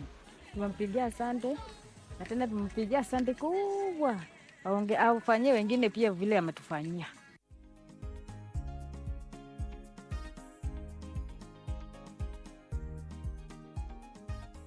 The bridge length is 200 meters from abutment A to abutment B. We have a target of finishing this bridge by September of this year. Initially, when this project wasn't done, the business hub in between the Majimbo people and the Usenge people was not flowing frequently. It was because the bridge wasn't in order and the flow of water of River Yala and Lake Victoria was joining together. So accessing Majimbo and Usenge was not easy. We are moving very fast as per the target.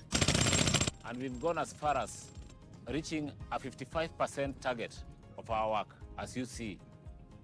And we are only remaining with like 45% left for the finishing of this bridge. Upande wa transport itakuwa sawa, sababu hapa kukinyesha hii barabara haipitiki. Lazima wachukue greda wagware kwanza hiyo matope watoe, ndipo watu wapite, lakini bridge ikikuwa dhani kama hiyo shida itakuwa tena. Kitambo wenye walikuwa kutoka huko kwenda huku, and also wenye walikuwa kutoka huko kwenda huku walikuwa wanatumia boat, and the boat they were being charged 100 bob from Osieko to Usenge, then from Usenge to Osieko.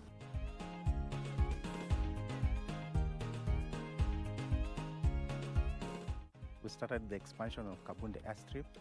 We started during the month of October 2024. First, we had the extension of the runway from 1.12 kilometers. Then we were expanding to 100 meters on both sides of the runway. Cumulatively, the total now comes to 1.1.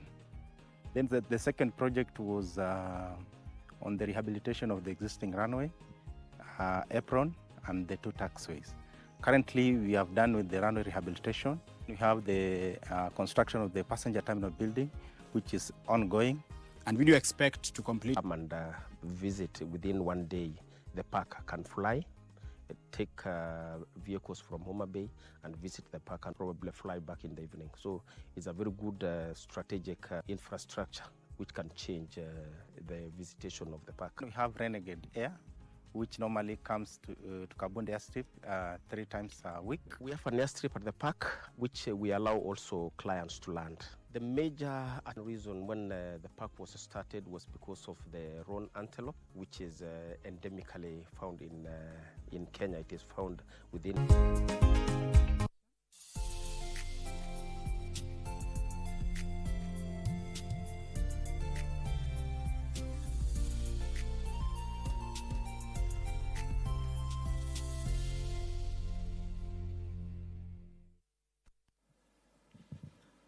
Good morning. Good morning.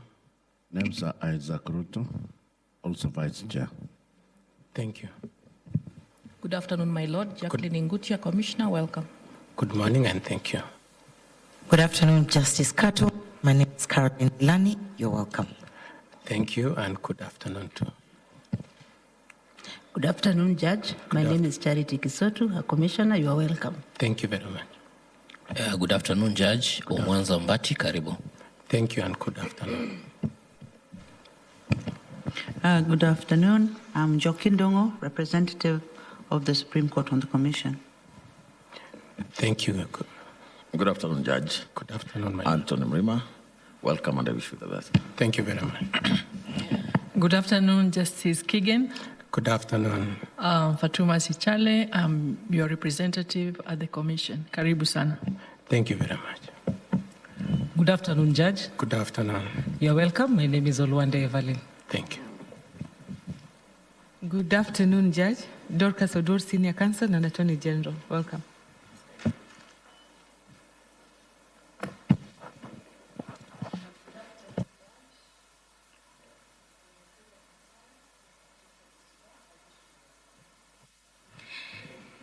Thank you very much, Commissioners.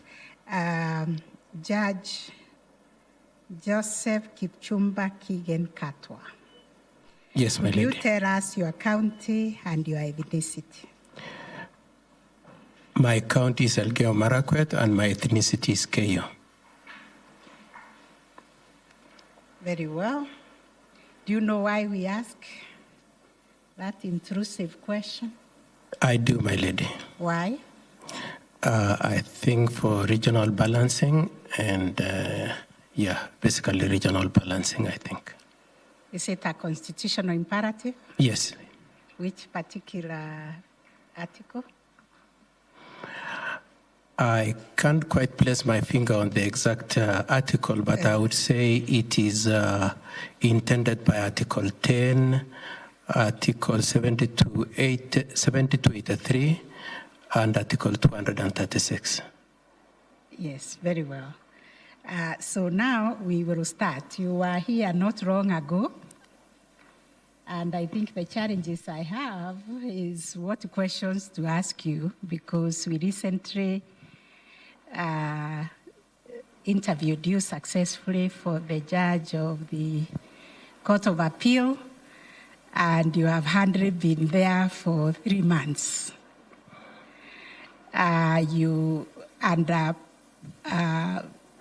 normal human HR practice, human resource practice, at least one stays in a job for 6 months to be evaluated for promotion. You haven't been there for even 6 months for promotion. So maybe you can explain this before we go to the questions. Yes, my lady. I know that you very particularly mentioned the point that I haven't been there for more than 3 months, and that in an ideal environment, I should have waited for a little more time so that there is perimeters for my evaluation for promotion. My lady and commissioners, my understanding of why I am here is different from that. My understanding is that I've come here for evaluation as to whether or not I'm eligible for appointment to the Supreme Court. And that eligibility is not a question of promotion, it's a question of whether I'm qualified.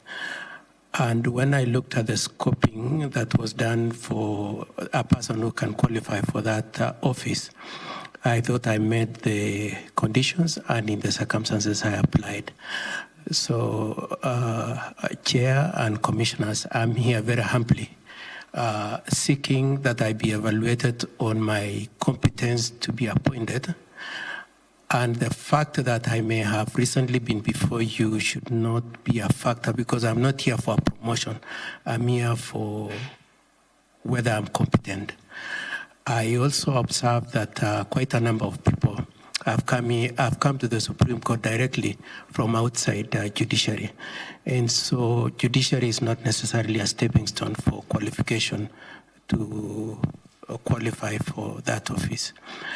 Those are the considerations that were in my mind, Chair and Commissioners. And I say this with the greatest humility. Mm-hmm. Very well.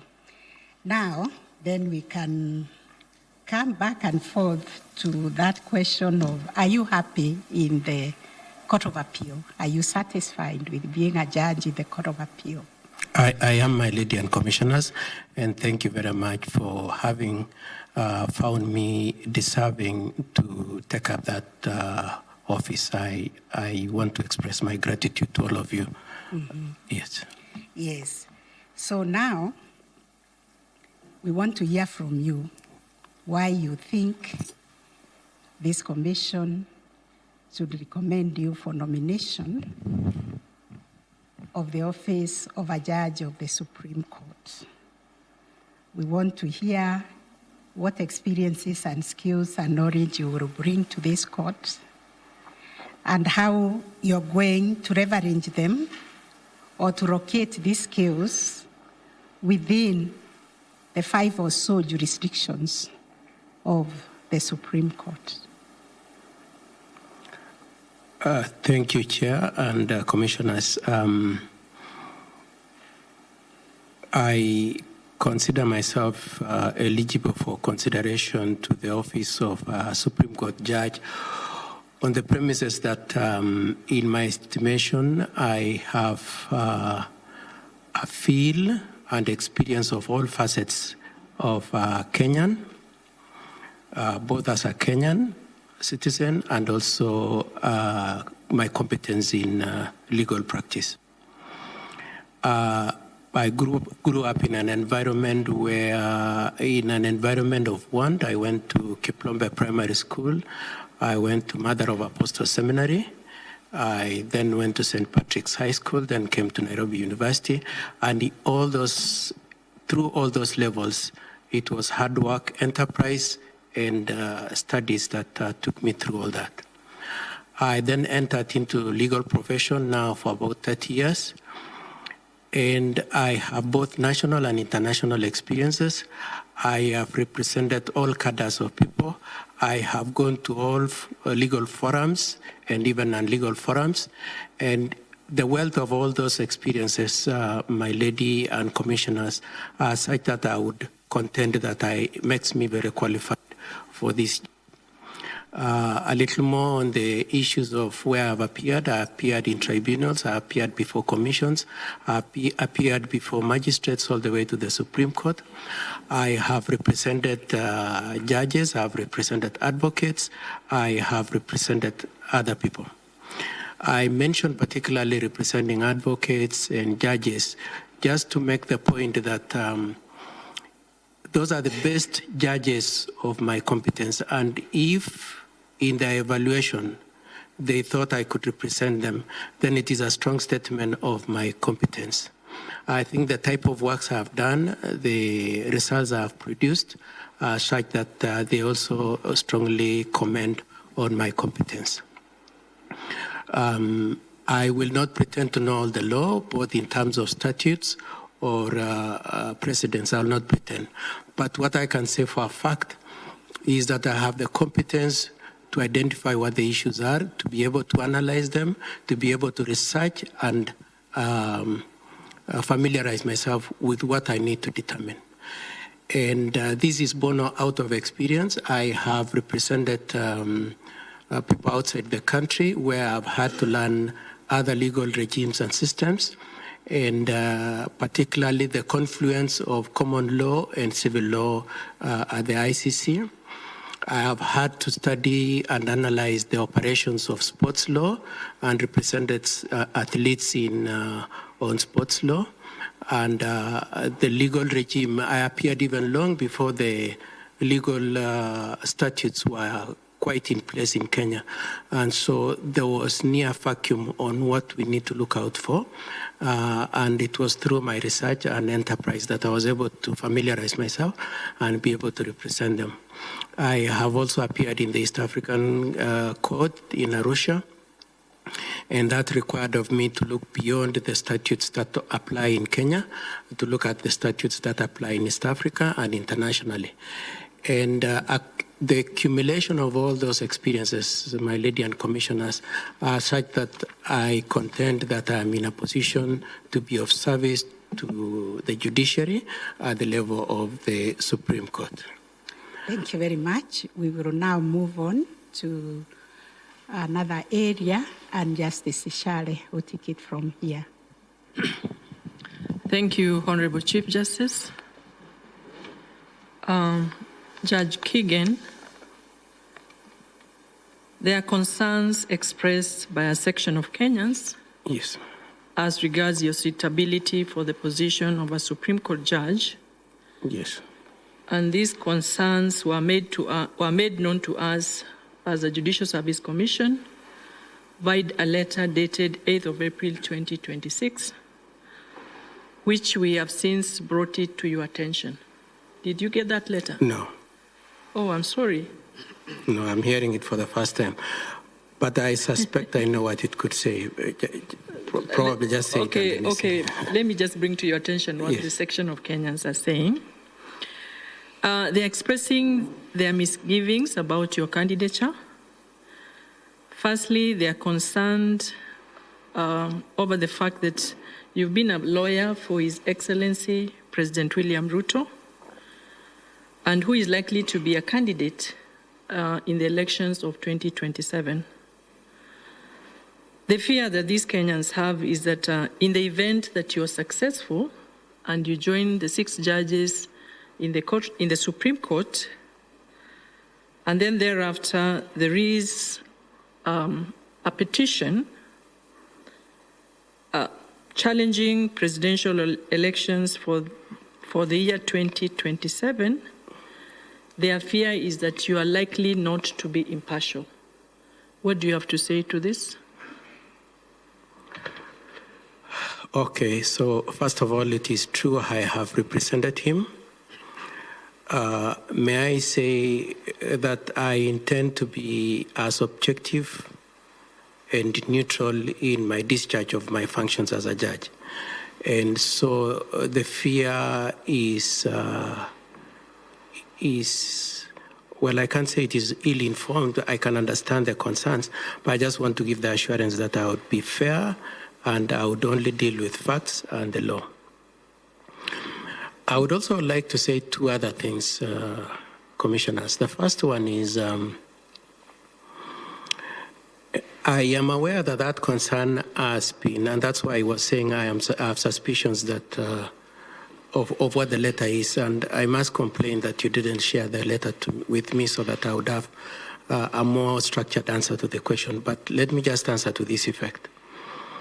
That I have looked at the totality of judges, right from the High Court, Court of Appeal to Supreme Court. Looking at the totality of them, you would almost say about 50% of them were lawyers. And so for me to be told that you have a disadvantage because you represented a particular individual would be a borderline case of discrimination, because I would be being treated differently just because of the type of the client I represented, when in fact every other person who escalated to the status of a judge who was an advocate is not being subjected to the same disadvantage. And so, commissioners, with a lot of humility, I would pray that first of all, you look at me for what I stand for, integrity, fairness, and justice, and that I will apply the law fairly and objectively. But secondly, that to distinguish me just because of one client, a criteria that has not been applied to other candidates who applied to be judges, would probably not be quite fair. And lastly is that there are measures, if anybody is concerned about my sitting in the bench and as justifiable cause, there are provisions for how that can be handled, including recusal, and I'm aware that some presidential petitions have been done with less than the totality of the 7 Supreme Court judges. And the Supreme Court's workload is not focused or limited to only presidential petition. There are other work assignments that the Supreme Court has. And so if it were to be such a significant and weighty concern, I would say there is that option also for recusal. For all those reasons, commissioners, I pray that that should not be used to my disadvantage in this interview. I am glad to answer any specific issues that arise around that issue. All right. I think we hear what you are saying. Yes. But you know, when it comes to the dispensation of justice, it is not important. It's not only important for justice to be done, but justice must also be seen to be done. And given the fact of the office in question, the stakes are extremely very high. And when you tell us, for instance, that there is that possibility that you can recuse yourself, and given that the number is only 7, and you know there are many things that happen in life, people fall sick, etc., etc. So if now we are saying we are going to take you, and then you've given us that undertaking that in the event that there is an objection to your hearing an election petition, presidential election petition, there is that possibility that you can recuse yourself. So what does that mean? That then, do we really even need to hire a 7th judge for the court? If we have the option of a recusal, right from the word go. Can I proceed? Pardon? I can answer now. Yes, please. Okay. So, recusal is probably the bottom in the list, my lady. I would insist that I should be taken for what I say and what I have represented, being objective. My relationship with His Excellency is not such that I always said yes to everything he wanted or he wished for. And so it has never taken my objectivity away. But I understand your question to be more of the perception of third parties. So again, I want to say that the front line is to say that I should be taken for what I represent, that I intend to be objective and fair. and that issue of recusal should be the last option. And even as I'm being put to task to answer that, I also want to insist that please take on board also the unfairness of the question and the unfairness of the concern just because of the person that I represented, a criteria that is not applied to other candidates. All right. We just thought that it was important to bring to your attention what a section of the Kenyans are saying about your candidature. I understand. And you've given us your responses. Yes. The other concern, of course, was the fact that you've hardly been in the Court of Appeal, but I think you've discussed that in response to what the Chief Justice asked you. So now to my technical question. In a book entitled Cases That Changed Our Lives by one Ian McDougall, and in a scholarly article in that book, the scholar marvels at the wonders of the law, and I want to quote what he says: "Who would have ever thought that a partially decomposed snail in a ginger beer bottle would change the course of English legal history?" I'm sure you're aware of this case. A snail in a ginger beer bottle. It doesn't come to mind immediately, my lady. Wow. Because then my next question was going to be, yes, how did this case change the course of legal history in the countries that practice common law? Don't know you versus Stevenson? Oh, yeah, of course, I know you versus Stevenson. Yes. What was the law before the snail? I know the law that was developed in that case being that whoever keeps an item that causes damage to injury to somebody else is responsible for the damage that follows. I asked the question, what was the law before the snail? Keeping in mind the doctrine of the privity of contract. And if I may just remind you about the facts of that case, is that two ladies went to a cafe. One bought the two drinks, but Mrs. Donoghue was not the one who paid for the drink, and a snail was discovered in the bottle. And then the big question was, could she sue, and yet there was no privity of contract? She's not the one who had purchased the ginger ale. Are we together? Yes. Yes. So what was the law before then, and what is the law now? My understanding of, I can't say for a fact I know what the law was previously, but I suppose considering what the law then developed in that case must have been that it is a condition for you to claim damages that there is a privity of contract, that you have to have a relationship with the person you are suing. But then the consequence of that case was that if you are offering a product, it should be probably in more developed law now, consumer rights. If your items cause damage or injury to somebody else, the fact of lack of privity of contract is not a defense to your liability for what you're offering to third parties. So that is a law after 1928, but before 1928, you had to establish that there was privity of contract.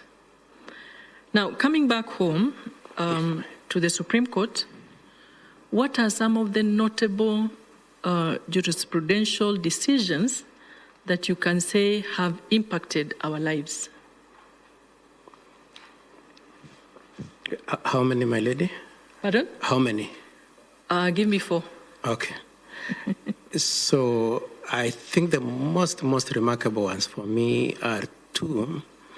The first one is BBI. And the issues then were whether, in the name of amendment, the executive could torpedo the Constitution, or could replace the Constitution in the name of amendment. And I thought judiciary came out very proudly there to firmly put down their foot and say, we can only change the Constitution using what is there. And I thought that was a very momentous So that is one. Yes, one. two. Yes. Is the 2017 elections, August 2017 elections, where the judiciary distinguished itself in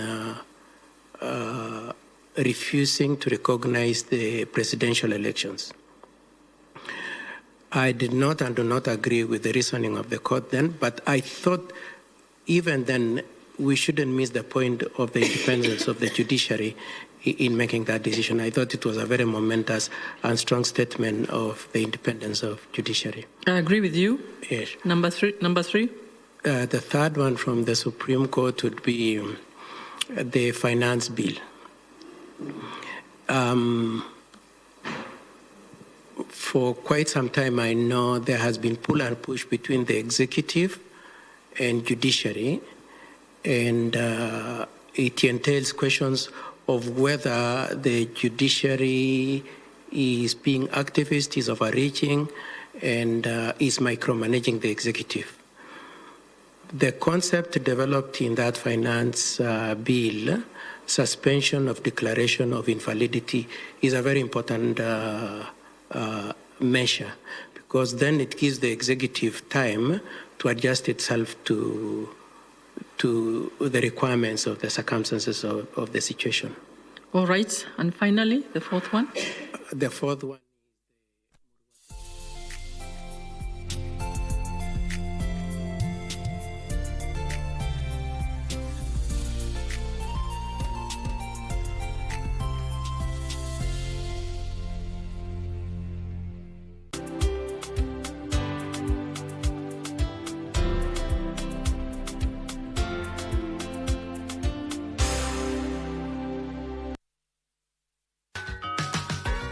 Tunajidai na lugha sanifu ya Kiswahili. Leo twashiriki sectors. Please welcome His Excellency Leon Ibombo, a seasoned public servant and policy leader serving as Minister of Posts, Telecommunications and the Digital Economy from the Democratic Republic of Congo. And the moderator, Julie Gishuru, a renowned media professional, entrepreneur and founder and president of Africa Leadership and Dialogue Institute with nearly 2 decades of experience across multimedia platforms. Big round of applause, ladies and gentlemen. Thank you so much. Welcome. Please don't mind. Apologies for that. Go ahead. Good morning, ladies and gentlemen. How are we doing? No, this is too low. This energy is too low for a conversation that we're going to have as the seats come onto the stage. You are in Nairobi. You are in Africa. Mama Africa. And we're going to have a conversation about one African inclusive digital market. The question we're asking on this panel is, how do we drive scale and how do we maintain sovereignty? My name is Julie Gishuru. As Johnson Mwakazi introduced, I'm a passionate Pan-Africanist. So I will start us off with an African proverb that tells us, if you cut your chains, you free yourself.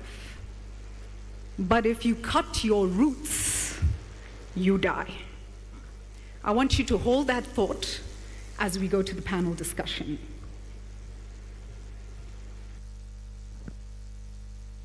A warm welcome to our panelists. I know we are waiting for Minister Sekou Kroma. Thank you so much. Let's give him a round of applause, please, as he takes his seat as well. Thank you very much, Minister, for joining us. An esteemed group of panelists. We have a short amount of time, but we're going to have a great conversation. Minister, I'll begin with you. We're talking about this future for an inclusive digital market for Africa. We want to drive scale. We know there's opportunity, but we have to do it in a way that works for Africa. Tell us about the journey that you are on in Liberia, in the work that you do at country level, but also what are you seeing at the Africa Union that will enable both scale and sovereignty, please? Thank you. We are talking about Africa Connect. In the digital sphere, the first thing that we've been looking up to is how Africa can have a regional framework, an infrastructure that will be put in place to actually host data in Africa. That has been one of the, instead of local, national data hosting, in a region, we see our data all over. It's not located in a single area where we as Africans can access and control. So in a digital single market, individual country can build infrastructure, a very vibrant infrastructure in your home. But the entire African region must be integrated into a platform that will host all of us with that idea. So digital sovereignty as a whole, you can manage your data, and you have a national data center or regional data center. But in Liberia, we put in place several legal framework that gave the environment, a secure environment for investment, for government to also, work freely without any interfering. So Liberia has put in place a data policy, a Cyber Crime Act that talk about cyber security, and within the region we have a free roaming agreement in West Africa between Liberia, Sierra Leone, Guinea, Ghana as well. So that will also enhance some of these free market trade between country and country. And looking at the infrastructure, roll-out infrastructure, we talk about fiber cable.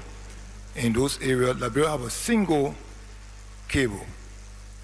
That is the AS cable. So we're working along with World Bank to ensure that we have a second cable that will connect also not only Liberia, but the regional countries in that area. So I think if we move in that direction, we are now speaking on Connect Africa. Then Africa in the future will be connected. We will be connected. Thank you. So national level, the regional economic blocks as well, moves then into continental level. I have to say, a few weeks ago, I was at the Mashariki Cooperation Conference, which is a security and intelligence conference, and a commitment there was made from the security actors to back Africa's digital growth and connectivity. And so just to say, there are many aligning with this agenda, not just this world that's in this room, and that's great to know. Peter, let me come to you next. I heard a fascinating statistic this morning. Ladies and gentlemen, please listen to this stat. Safaricom Kenya does approximately, and I think this is due to M-Pesa, 20% of what PayPal does in 180 countries in value. Did you hear that, guys? In Kenya alone, 20% of what PayPal does in 180 countries. So Peter, with that context set, let me come to you. You are already, from a private sector perspective, traversing the African continent, learning about scale and sovereignty. What are you learning and what's most important? Thank you, Julie, and fantastic to be here, and really great to work with the Ministry of ICT to actually facilitate and actually make this conference a success. We have learned a lot. So we started our business 25 years ago, and today we are more than a $3 billion business. We've just gone into Ethiopia. I came from Ethiopia this morning. I hardly slept very much. We already have close to 15 million customers in just 4 years. But just speaking about M-Pesa, you're right. M-Pesa actually transacts about $800 million a day, more than 500 million transactions. We've just installed a new platform that will do 10,000 transactions per second. So what we have learned is we actually have the ingredients for creating a digital market. And actually, M-Pesa is already in 7 markets. So the use cases are there. The actual platforms are there. You need to remove the friction. And also there needs to be a lot of work, and it's already been demonstrated in Kenya. We are working with the government to drive the public sector digitization in big sectors such as health, education, agriculture, and also the whole financial services area. And the reason why we are able to support is because we have the key assets that can be used to propel this. The connectivity layer is a very important one, which connects everyone. We need to continue to do more with handsets. So we set up a device assembly plant here in Kenya. Either countries need to remove taxes on imported devices, or actually encourage local production by actually setting. The second is, of course, spectrum. And especially as we go into non-terrestrial, so satellite is going to be a much more important as we go into the region. And then, of course, the minister talked about data, investing in data centers and so on, but also local rules around public and private clouds and all that will make a very, very, very, very big difference. So we are seeing the benefit of having assets like connectivity, benefits of having utilities like M-Pesa, which allows that to happen. Now we need to include digital IDs. We have an API, which is what allows things to talk together. But the most important is actually really connecting across the region, and then enabling the public sector, utilities like e-citizen and all those elements. But the private-public partnerships will make a very, very, very big difference. Thank you. Again, so a theme emerging around collaboration and the importance of that, complementarity. Your Excellency, Dima Al Yahya, your experience is both at national level for Saudi Arabia, when I think you were leading this work at country level, and now, of course, with the Digital Cooperation Organization. Talk us through what you're seeing when we talk about sovereignty and how your organization is working. I believe 7 African countries are part of it right now. There are 16 countries in whole. Talk us through what you're seeing and what you're learning. Well, thank you for the very important question, and definitely I would like to extend my appreciation to His Excellency the Minister, as well as the government of Kenya, for conducting such kind of very important summit in this specific time. The more that we see on a geopolitical landscape, we see that resilience is very important.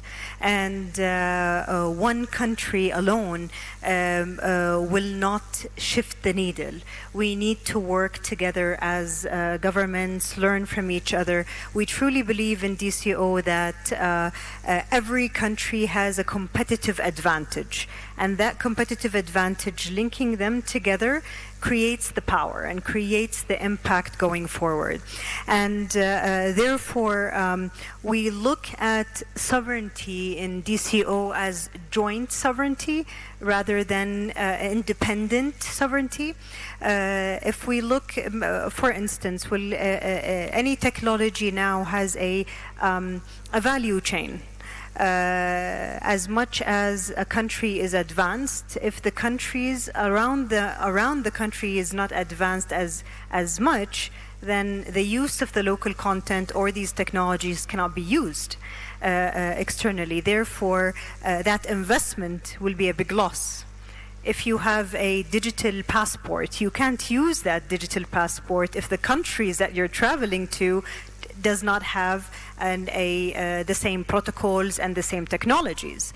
Also, if we don't have a unified cross-border data flow policies and mechanisms, then again, we cannot use that advancement in a country.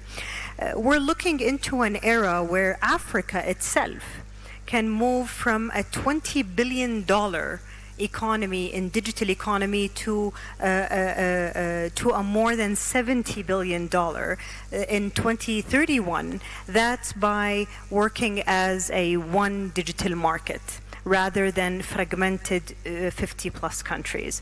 And this is where we have to move from looking at sovereignty as a force of limitation to a more flexible rule-making that will protect and safeguard the citizen and countries, but at the same time give possibility to innovators as well as other governments to interact on a national level.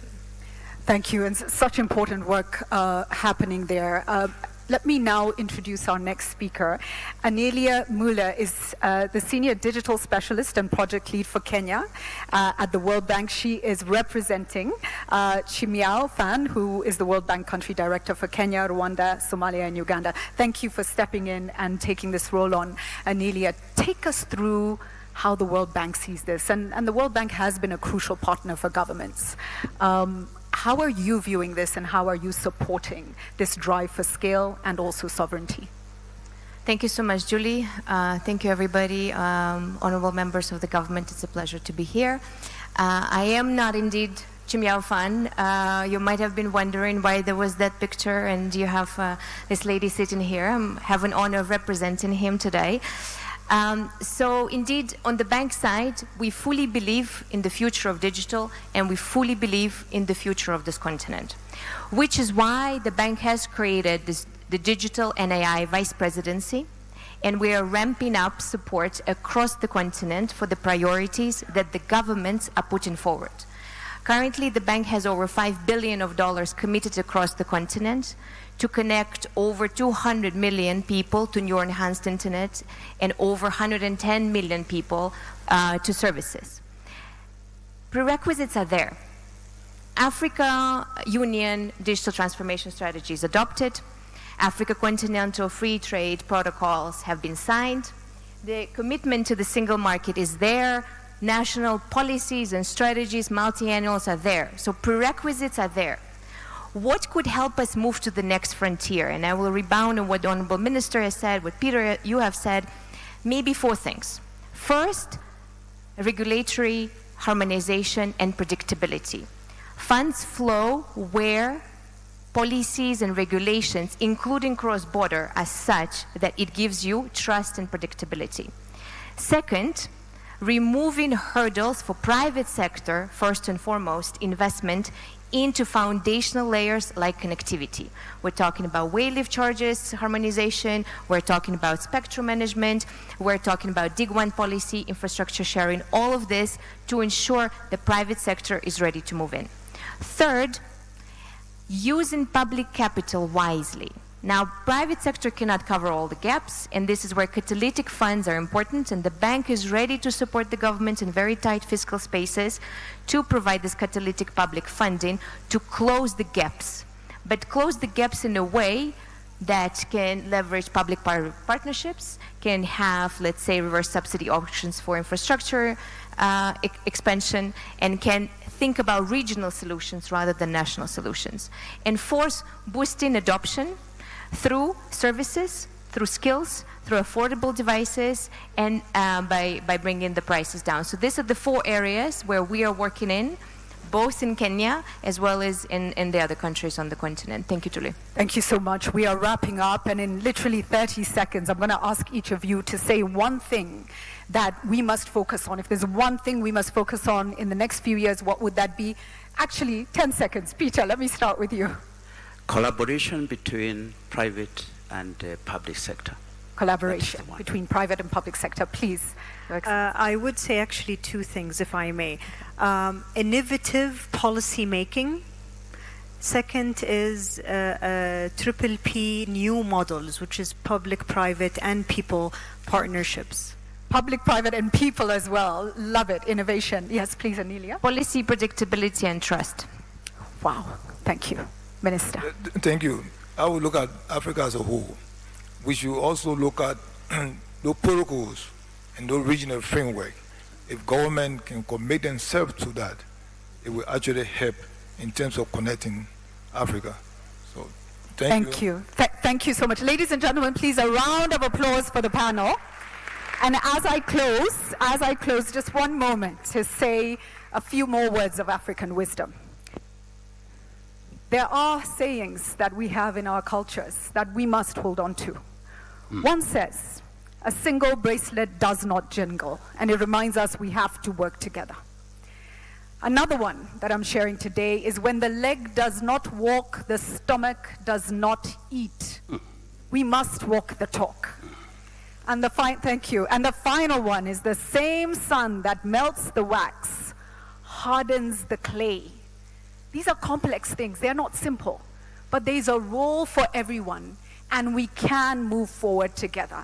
Again, ladies and gentlemen, a warm round of applause for the panel, and back to our hosts, Johnson Mwakazi. Thank you so much. So much. A big round of applause for our moderator. We'll take a photo right there.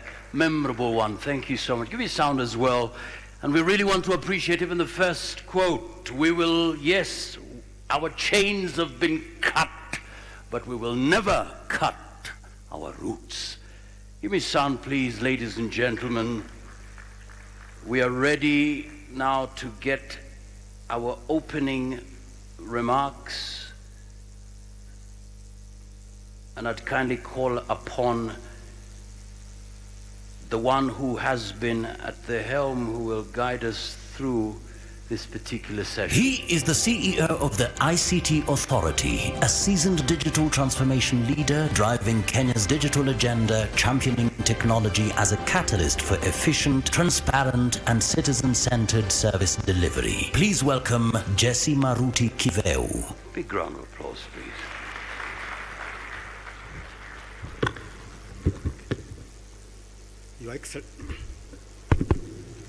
Your Excellency, the Deputy President, Honorable Ministers across Africa, Principal Secretaries, Ambassadors, High Commissioners, CEOs, ladies and gentlemen, good afternoon.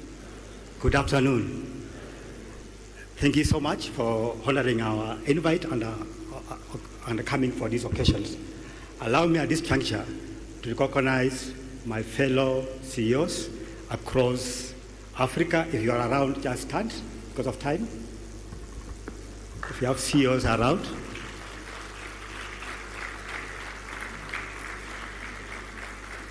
Thank you. Also, at this juncture, because of time, just allow me to recognize the Board of ICT Authority, led by Honorable Lil. Just stand up, if you will mind.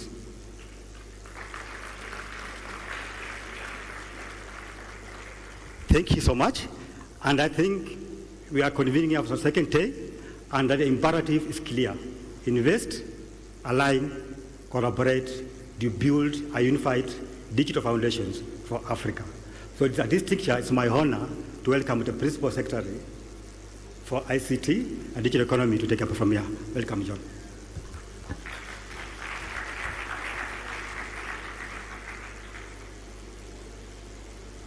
Technology leader with extensive experience in digital transformation and international ICT leadership. Former CEO of Konza Technopolis and a senior executive at Huawei, he is passionate about leveraging technology to drive economic growth and innovation. Please welcome Engineer John Tanui.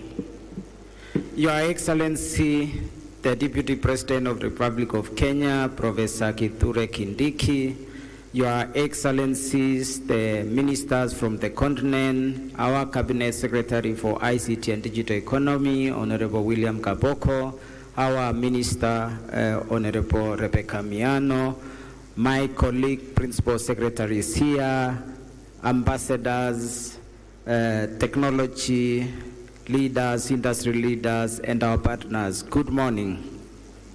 It's afternoon. Your Excellency, we are very excited. This is a very special event for us in the ICT sector. We are holding it for the 15th circle. We held it for many years as Connected Kenya, where it was a convening platform for Kenya only. We extended and started inviting our colleagues in the East Africa. And for the third year, we are inviting the entire continent and our partners from the global for this important platform to bring all of us together. Your Excellency, this is a very key platform for us, and the conversations taking place here has far-reaching impact. Your Excellency, let me request my colleague, principal secretaries from across the continent who are present here to stand up. My colleague from Malawi, Secretary for ICT, Arol Mzusa. Thank you very much. Our colleague from Uganda, Dr. Amina Sawede. Our colleague from Angola, Engineer Angelo Monguel Puta. Our colleague from Algeria, Mohamed Lemini Romoche. Our colleague from South Sudan, Engineer Thomas Kakuoth. And my colleague, whom we work very closely from Telecommunication and Broadcasting Kenya, Isapoke. Thank you. We have some deputy ministers who also rolls cross. Deputy Minister from Zimbabwe, Honorable Tingumusi Puti. From Republic of Liberia, Honorable Nicholas N. Johnson was in a panel discussion. Your Excellency, yesterday we had a very engaging session. We had an opportunity to go with the ministers and the delegation to visit one of the flagship projects of our government, the Affordable Housing Project, Mukuru, where we were able to present the future of urbanization of the African continent. We were able to show with our partners, Safaricom, how digitally ready housing can be prepared. We were able also to work with our technology partners, including Huawei, to demonstrate how IT technologies can be used in education through the school which is there at Mukuru Kwanchenga. Later on, we visited one of the manufacturing facilities in Kenya, actually two of them. We visited near Fiber, who are already manufacturing fiber for use in Kenya and exporting to over 13 countries.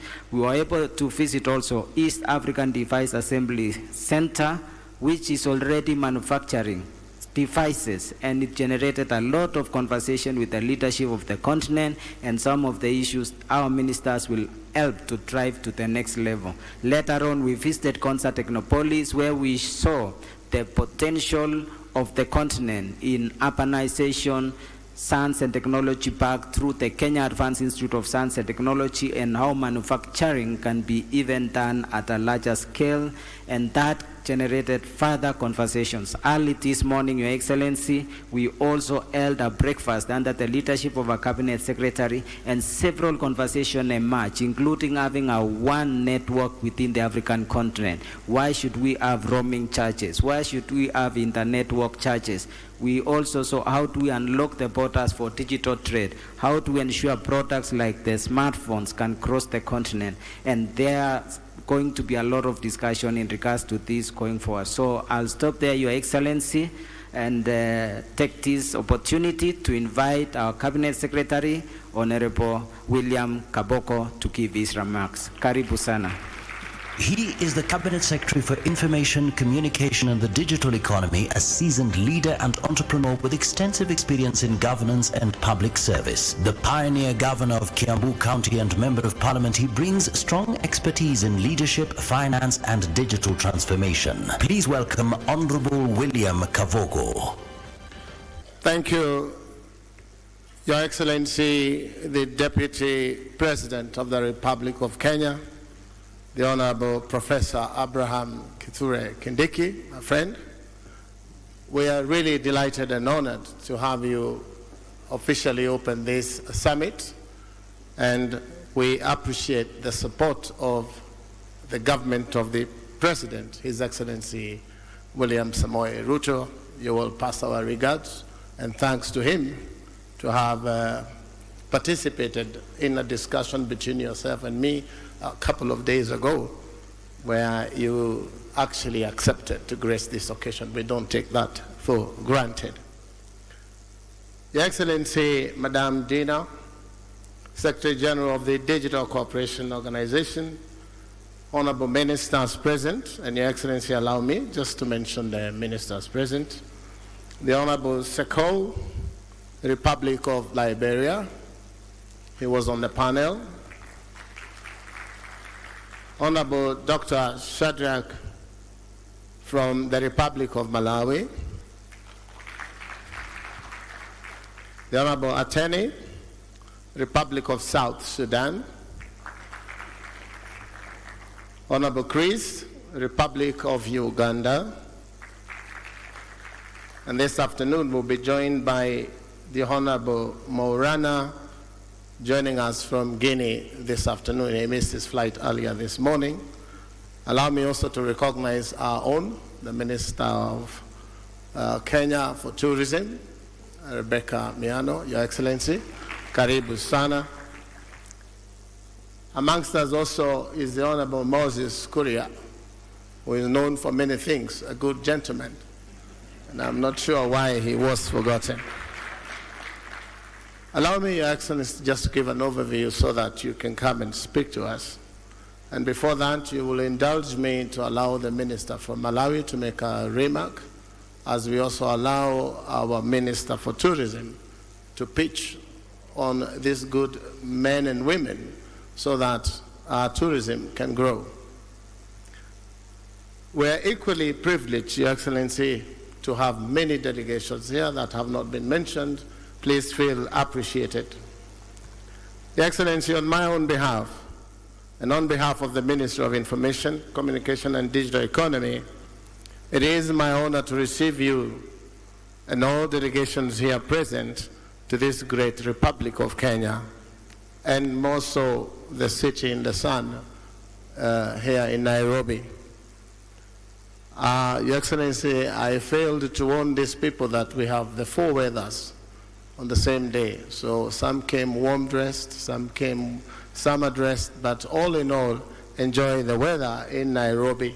And I'm sure the Honorable Rebecca will tell us how quickly we can get from here to the National Park and enjoy world life here in Nairobi, the only city in the world that has a park within the city. Your Excellency, we continue to build as individual markets on issues of connectivity with systems that do not always connect, frameworks that do not always align, and opportunities that do not always scale beyond national borders. If we are to move forward, Your Excellency, this must change. Our theme, which is Uniting Africa's Innovation for an Inclusive Digital Market, speaks directly to this challenge. It is a recognition that the next phase of Africa's digital journey is not about isolated successes, but about resilience and sovereignty. Your Excellency, a few things must happen. One, we begin with trust. 2, we turn to the systems and enable delivery. Thirdly, we will also examine connectivity and the data economy.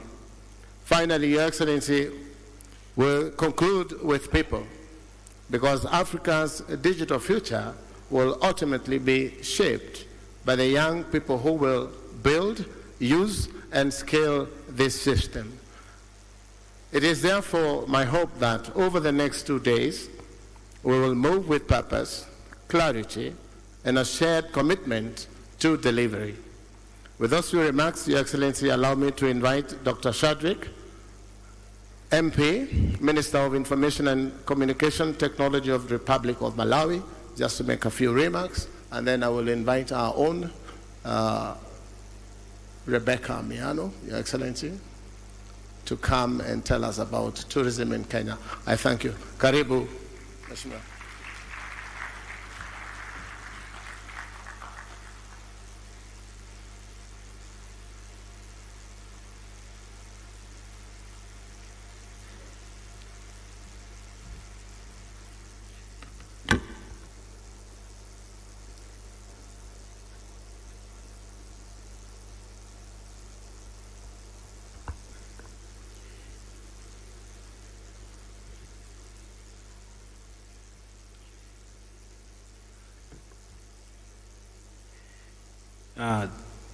The Deputy President of the Republic of Kenya, His Excellency Professor Kithure Kindiki,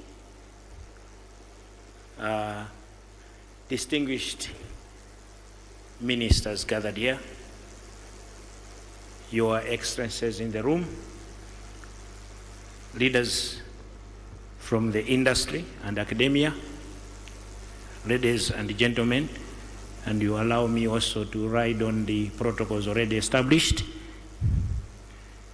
A good afternoon. Good afternoon. Your Excellency, I stand before you this afternoon just to make a few remarks. And before I proceed, I would want to extend my heartfelt congratulations to the Republic of Kenya for successfully hosting the Connected Africa Summit 2026 here in the beautiful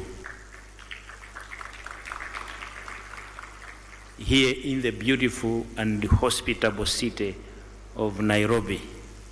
This is my second time to be here, and already from the first time that I was here, I felt in love with your city.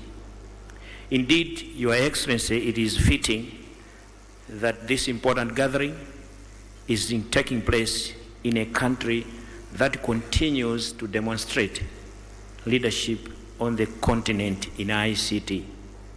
And you are doing very well, Your Excellency. You are demonstrating and leading. You are leading in digital innovation. You are leading in technological advancement. These experiences being shared and the progress witnessed during our engagements are clear testimony to Kenya's remarkable strides in this sector. I would also want to express sincere appreciation for the warm reception accorded to us as ministers from the continent, and this I speak on behalf of my fellow ministers, starting from the moment that we arrived at the airport and indeed towards our stay at the magnificent hotel, which is just adjacent to the park.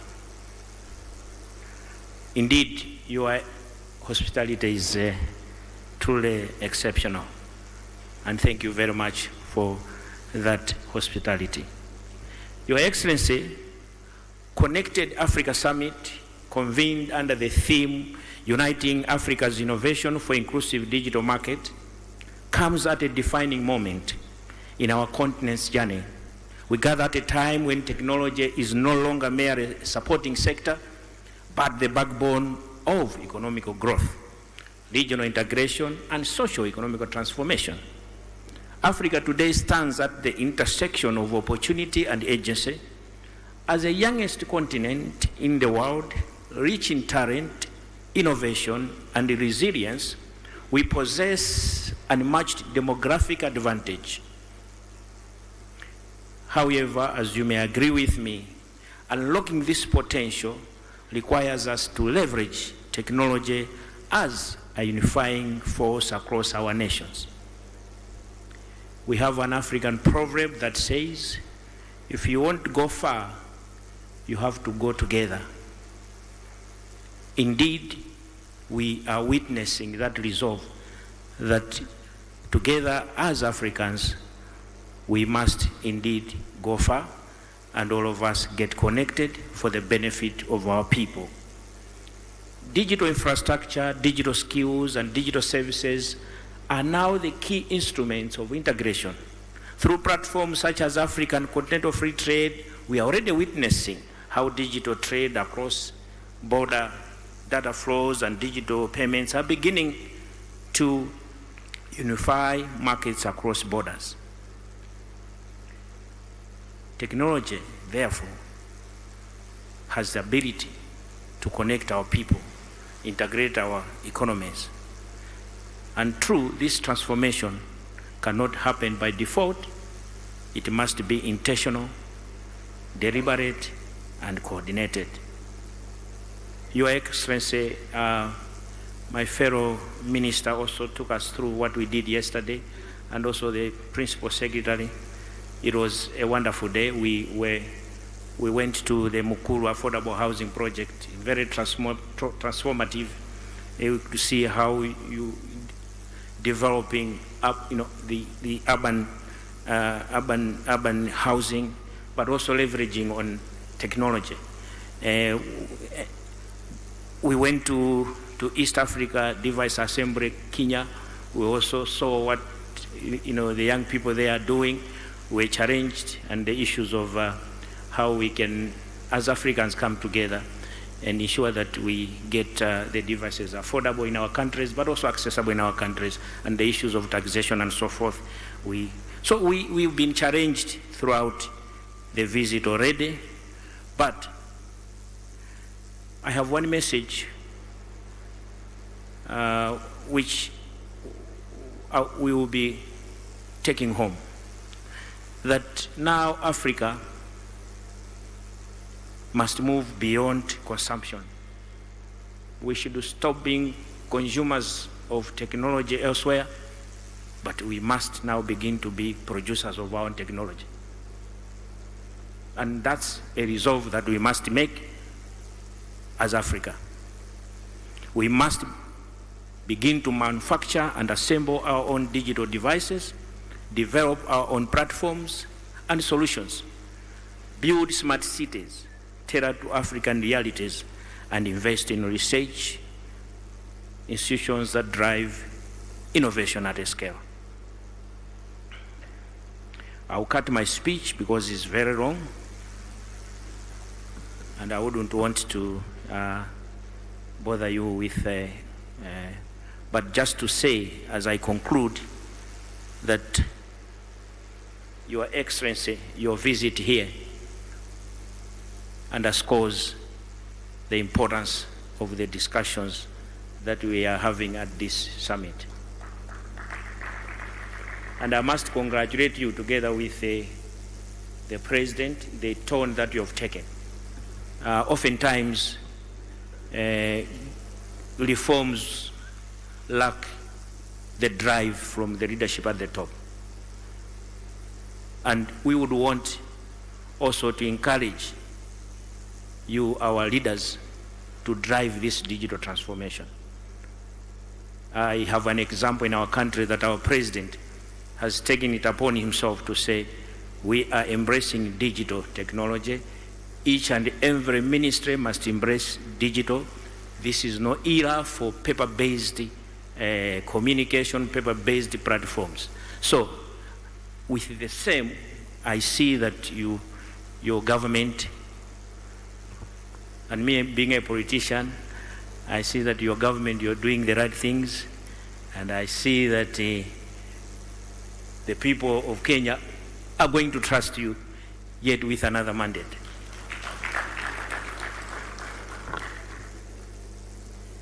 So,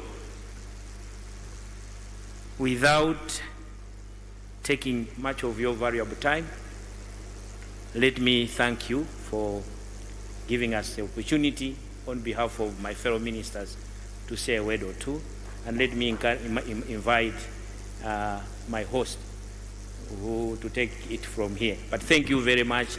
Greetings from Malawi. We always say Malawi is the warm heart of Africa. So there is no any other heart which is warm. Malawi is the warm heart of Africa. Thank you very much. Thank you very much, Waziri. Big applause for our keynote speaker. Your Excellency, as ministers, we decided to give that space to Malawi to speak on our behalf. So what he has said is not only his own, but also ours. We did a head up, Your Excellency. Those people who play golf, they say a head up is when you make a mistake, but to make it sound good is a head up. Allow me to recognize our sponsors. And the lead sponsor is none other but Safaricom. Your Excellency, we have a list of 35 sponsors amongst them, and not in any order per se. We have, I'll just mention a few. Everyone else, please feel appreciated. We have a Piero Judicial, Oracle Kenya, Technologies Limited, Huawei, Kenya Commercial Bank, Smart Technologies, amongst many others, and we truly appreciate your support. Your Excellency, also we have ambassadors accredited to Kenya here present. If we may just ask them kindly to stand so that we appreciate you. I see Estonia, I see Romania, and I can't see the back. It looks like they are from Sudan for one reason or the other. So, Your Excellency, allow me to invite our Minister for Tourism, Rebecca Miano, and I will cede ground for her to invite you so that I don't have to come back here again. Thank you, sir.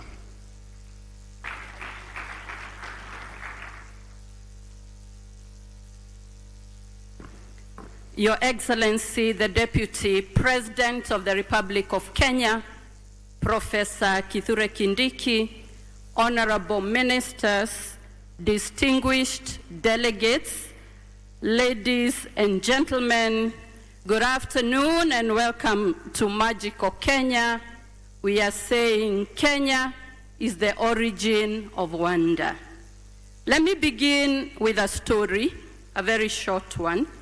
About 1.6 million years ago, a young boy lived near a lake in what is today northern Kenya, near Lake Turkana.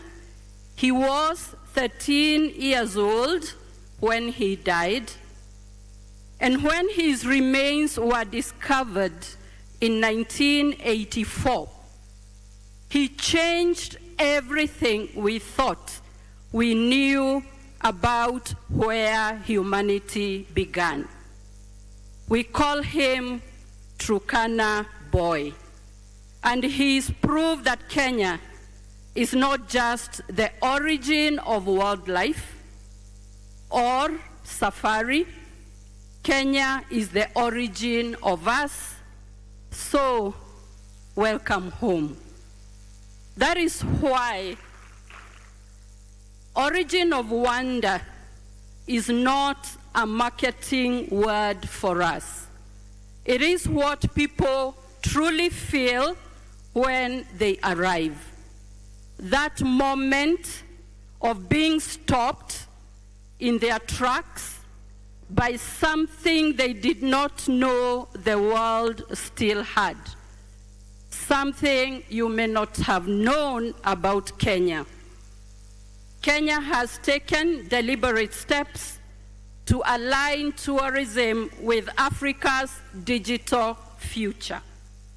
We have made significant strides in digitizing the tourism ecosystem to enhance efficiency, transparency, and visitor experience. We have introduced electronic travel authorization system to simplify entry, digital park entry, and payments through e-ticketing, automated tourism, licensing and levy collection to improve our compliance and to improve your experience.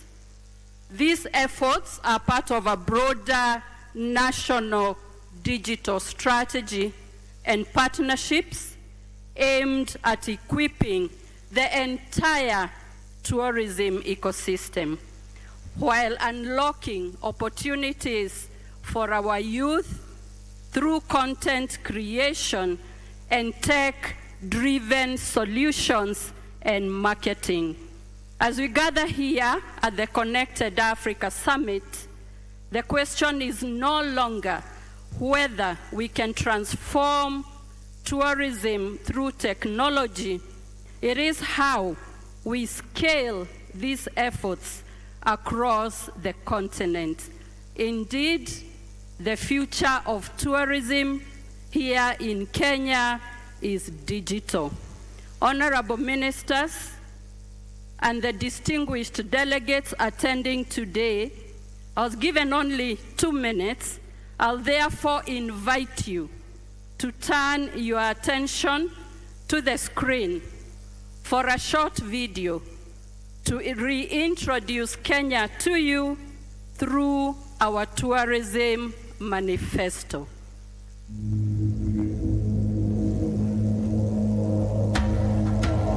Before the world had maps,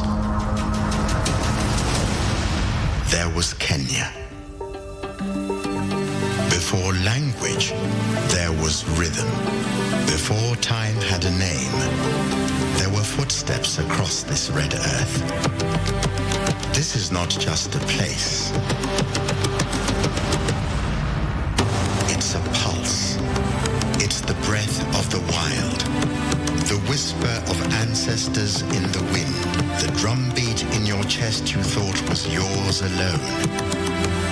Come here and unlearn. Trade your inbox for a horizon. Trade reception bars for baobab trees. Come walk barefoot through the origin of everything. Life, flavor, fire, soul. Because Kenya is not a destination, it's the birthplace of awe, the homeland of wonder, the reset the modern world forgot it needed. You don't visit Kenya, you remember it, you return to it, you wake up in it. This is magical Kenya, the origin of wonder. Welcome back. Welcome to Kenya.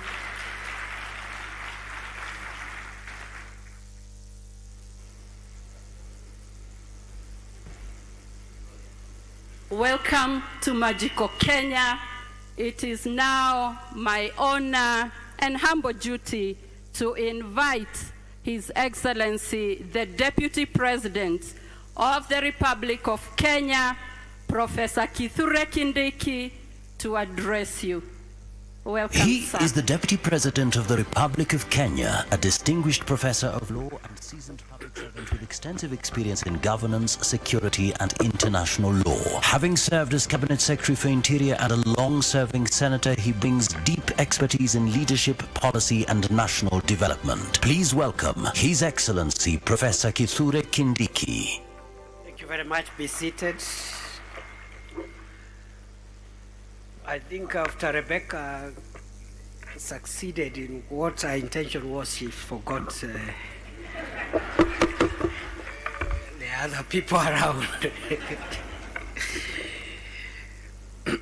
Brothers and sisters, it is a great honor and privilege to welcome those of you who are coming from outside Kenya to Kenya. This is your home, and all of you therefore should feel at home. Africa is one connected home for all of us, and even for those from outside Africa, you are also at home. The world is also a connected family. Feel at home. We are deeply honored to host representatives from, I am told, over 30 countries who are gathered here in a spirit of purpose, ambition, and continental partnership. Your presence in Nairobi sends a very strong message that Africa is ready to shape its own digital future. Africa is ready to build together. Africa is ready to move from conversation to execution, from pilots to Pan-African reality. I've also looked at the theme of this conference, Uniting Africa's innovation for an inclusive digital market. And this theme, to me, speaks to the promise of this continent. It speaks to the reality that no African country, however ambitious, can fully unlock the digital economy potential in isolation. For many years, African countries have pursued digital transformation with determination. We have built systems, expanded connectivity, digitized services, supported startups, and trained young people, yet too often our gains have remained fragmented. So we must resolve the fragmentation problem of our solutions. We have built progress country by country, platform by platform, regulation by regulation, yet we have not extensively explored collaboration on the digital front. The next phase of this endeavor demands something bigger, some greater alignment, interoperability, trust, and a newly true African digital market. This summit, therefore, is not just another gathering on technology, but rather a working session for directing our continental trajectory in the ever-dynamic digital space. Today, this conference is calling us to ask a number of critical questions. How do we safely and securely connect our infrastructure across borders? How do we make data move safely and lawfully across our region?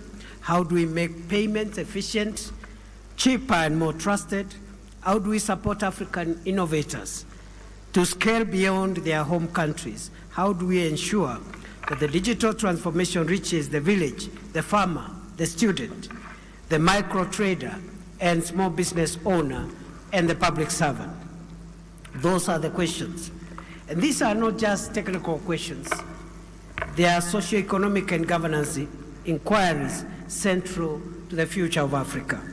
Ladies and gentlemen, brothers and sisters, in Kenya, we have learned that digital transformation must rest on practical foundations. It must be built on infrastructure. It must be backed by public policy. It must be supported by skills. It must be designed around citizens and businesses. This is why, through our Ministry of Information, Communications, and the Digital Economy, we are pushing, as the government of Kenya, major initiatives such as the Digital Superhighway, which we want to expand by a new 100,000 kilometers. Already we've done 30,000, and we are on course to build the balance. We are also on the Kenya Digital Economy Acceleration Project. We are also building ICT hubs across the country, targeting 1,450. We've completed 382 of these hubs across Kenya. 400 others are almost complete. And the balance, of course, is within our plans. And we are also creating public Wi-Fi hotspots in various parts of the country. We are also training our young people in digital skills and also improving our innovation infrastructure. And today, we can confidently say that this approach is delivering results. Kenya has emerged as one of Africa's leading digital economies and a globally recognized innovation hub. I am sure for the rest of the countries represented here, you also have good things, success areas that we can, all of us, learn from. Our digital economy here in Kenya contributes an estimated between 7 and 8% to the GDP. We are on our very clear target of achieving double-digit growth in terms of contribution of the digital economy to our GDP. We are home to one of the world's most successful mobile money ecosystems, M-Pesa, and you've heard from the horse's mouth, Peter Ndegwa, a great son of Africa, and who is running a great company, and one of our pride in this continent, in this space, especially of mobile money transfer system. And what the M-Pesa is processing in terms of transactions, other than what my old friend Julie Gishuru gave. Julie, I didn't know you came here. I've not seen you for 20 years. Other than those statistics that Julie Gishuru, our sister Julie Gishuru gave, M-Pesa is processing transactions equivalent to 50% of Kenya's GDP every year. It is that phenomenon. Kenya's startup ecosystem continues to rank among the top in Africa, attracting global investments. And those colleagues who spoke here in the panel spoke very eloquently about the need for investments and partnerships. I'll speak to that as I end my remarks. But let me say that we, as a country, have made some progress in digital public services. We have an e-citizen program where citizens access government services digitally, and they pay digitally. And we have removed paper transactions, improved our revenues, increased transparency, and made the delivery of public services more convenient. And I think this is one of the areas where we have also something we can share with the rest of the continent. We now have e-citizen, where millions of Kenyans can access government services seamlessly and efficiently. We are also making investments in connectivity. Kenya now boasts of 90% of our population has 4G internet connection. That's 90% of our population, and we are expanding this through our fiber infrastructure, as I have said, under the Digital Superhighway Initiative. On digital skills, we continue to build one of the youngest and most tech-enabled workforces, with thousands of young people are trained annually through a number of programs, Ajira program, Jitume, digital hubs programs, and others. These efforts are not only about technology, but they are also about inclusion, about jobs, about access, and national productivity. By expanding our digital superhighway, by providing digital spaces for young people to access digital services and e-commerce, we have created 300,000 jobs in the last few years. We want to expand that to 1 million jobs through this initiative of digital jobs. Kenya's ambition does not stop at the border. We see our digital future as inseparable from the digital future of the region. Peter has already told us Safaricom is in Ethiopia and in 7 other markets in the region. So we are connected to the region and to the world. That is why Kenya is actively engaged in regional efforts to build a more integrated digital economy.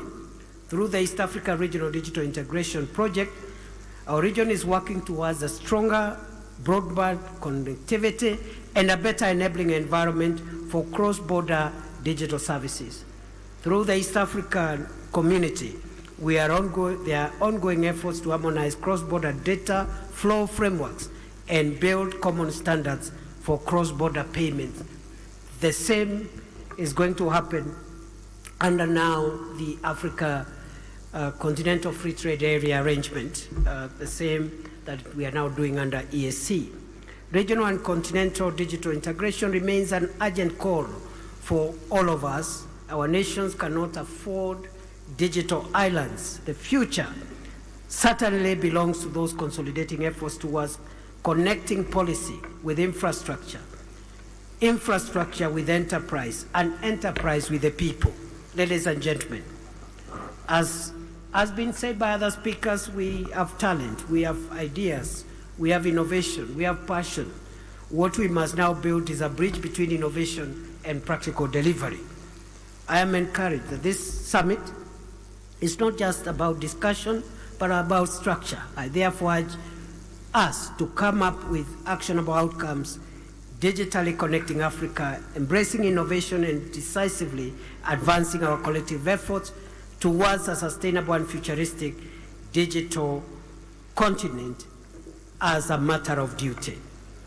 Having listened to the very eminent panelists that in 20 minutes discussed quite an array of things that we need to do, I just want to echo all the great ideas that were discussed here. From where we sit as Kenya, we see 5 priorities which were summarized by the panelists. And this is around people, it's around technology, it's around partnerships, and you can infuse there human capital and the software, which is our value system. Because what I have learned here is that the people must be at the center of Africa's future and the future of the world.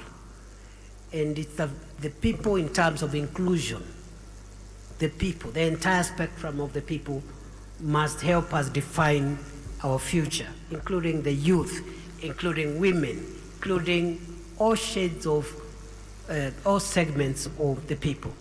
But technology is going to remain the biggest driver of the future. Look at the 10 most successful companies in the world. Many of them are technology companies, and it's going to remain that into the future as we abandon the traditional way of doing things and going into technology. But it's also about partnerships, because the public sector does not have enough resources to meet the demands for Africa's future, both in terms of financial resources, but also human capital resources. We do not have enough intellectual and human abilities to drive the demands of the future. And we do not have enough resources, because the opportunities for increasing domestic mobilization of resources through taxation is becoming constrained. That window is becoming constrained. The opportunity of mobilizing resources through debt, through borrowing, is also becoming constrained. And there are only 3 ways in which you can mobilize resources. You either tax people more, you either borrow, or you become innovative. And this is where the space of the PPP arrangements come in place, where we assure the private sector to invest their money in the provision of public goods and services. All the private sector needs is stability, predictability, assurance that they will recoup their capital. They will help us do the infrastructure that we require and look for the change that we need. And what I've learned from the panelists is that we are not just talking about public-private partnerships, but we are expanding it to public, private, and people partnerships. So the 4 Ps. That shows you I was listening. Our sister Secretary General for the DCO and the other panelists, that shows you we were listening, and listening very carefully. And therefore, that is what we see as going. And I want to commend Minister William Kabogo and my other colleagues, PS John, Engineer John Tanui, the team at ICTA, for putting this together. And thank you very much for pitching for Africa and pitching for technology. And I want to end there, because my work was to open the event, was not to lecture or teach you, because you, in fact, I wish I had more time. I would have wanted to listen to the brains around here and pick more ideas, because we've said, us in the public sector, we do not have the monopoly of ideas and knowledge. We do not have the monopoly of resources, and that's why our partnerships are very important. Looking around here, I see all of us are here, government officials of different cadres. I see diplomats, development partners, captains of industry, private sector, everybody is here.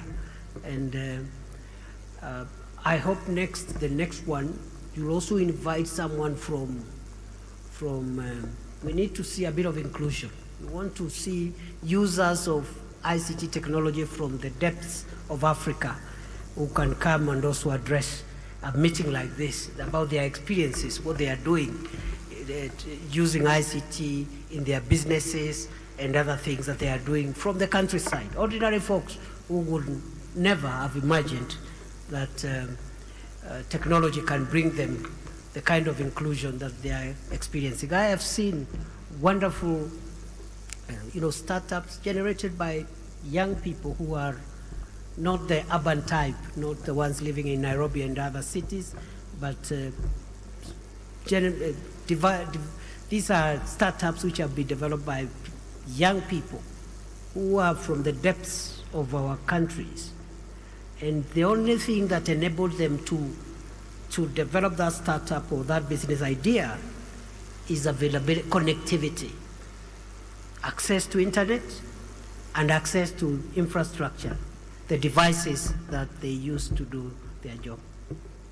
With those many remarks, I bring you greetings from President William Ruto, and I declare this 15th Connect Africa Summit officially opened on behalf of the government of Kenya.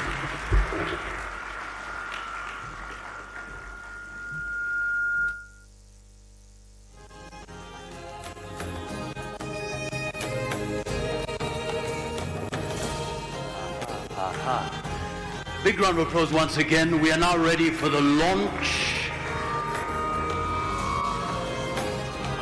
of some very critical items. Distinguished guests, ladies and gentlemen, the government of Kenya sees interoperability as key to delivering services that are efficient, connected, and centered around citizens. That's why the government interoperability framework was developed, and so we're going to witness this. Let's have the countdown. So together, I'd kindly request, ready?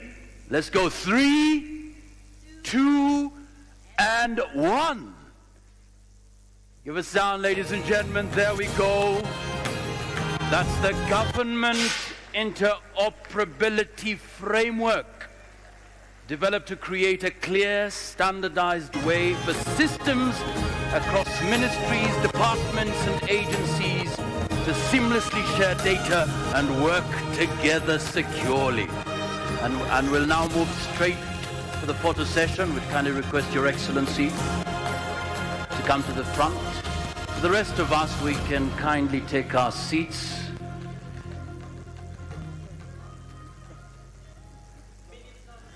All the ministers and cabinet secretaries, please join the photo.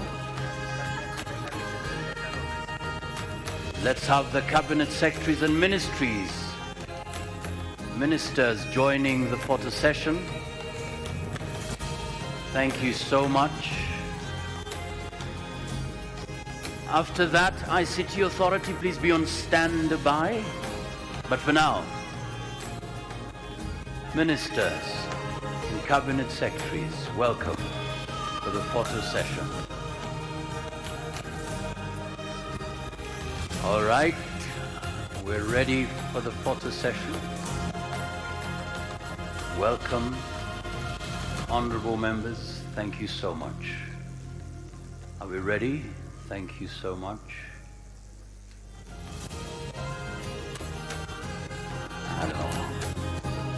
Alors, merci beaucoup. Can I request the ICT Authority Board, CEO, tafadhali karibuni, please, s'il vous plaît. Bienvenue, welcome. For the ministers and cabinet secretaries, you may kindly exit. Thank you so much. We'll be left.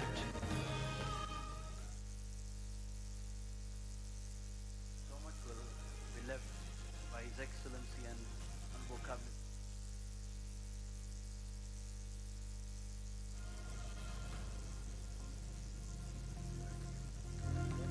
Let's have the ICT Authority Board, of course, the Secretary, the Ministry, Digital Economy. Good afternoon once again. We are coming to you live from the Edge Convention Center, where Kenya has officially opened the 15th Connected Africa Summit, with Deputy President Professor Kithure Kindiki calling for urgent continental cooperation to build a single, inclusive digital market for Africa. Now, speaking during the opening ceremony, the Deputy President welcomed the delegates from about 30 countries, saying Africa is ready to move beyond dialogue and pilot projects into full implementation of a shared digital future. He said while many African nations have made progress in digitization, connectivity, and innovation, those gains remain fragmented. He noted that the next phase of growth requires policy alignment, interoperable systems, trusted cross-border payments, and secure data flows, as well as stronger support for startups to scale across the continent.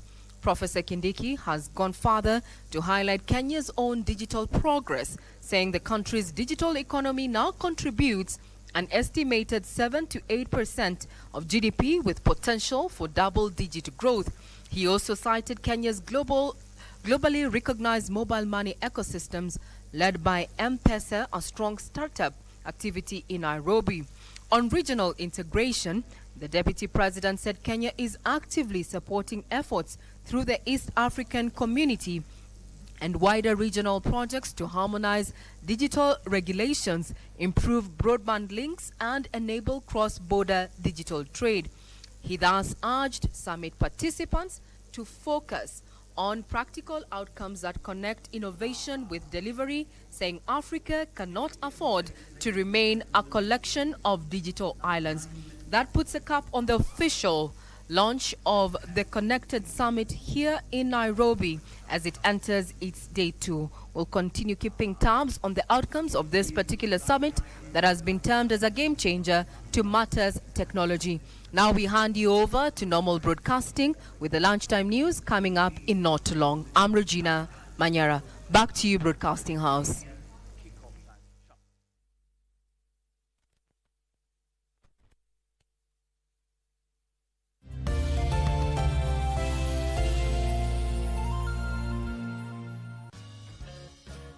Guess what? This is the place where we share our talents.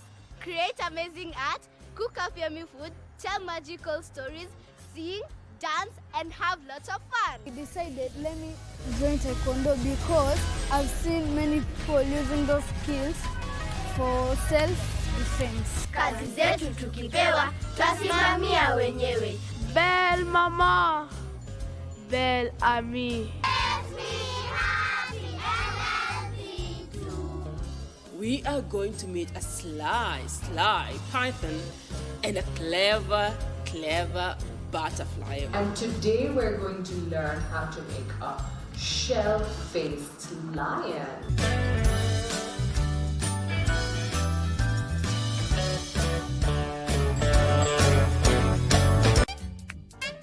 I guess I'll just become a mute. Son-in-law?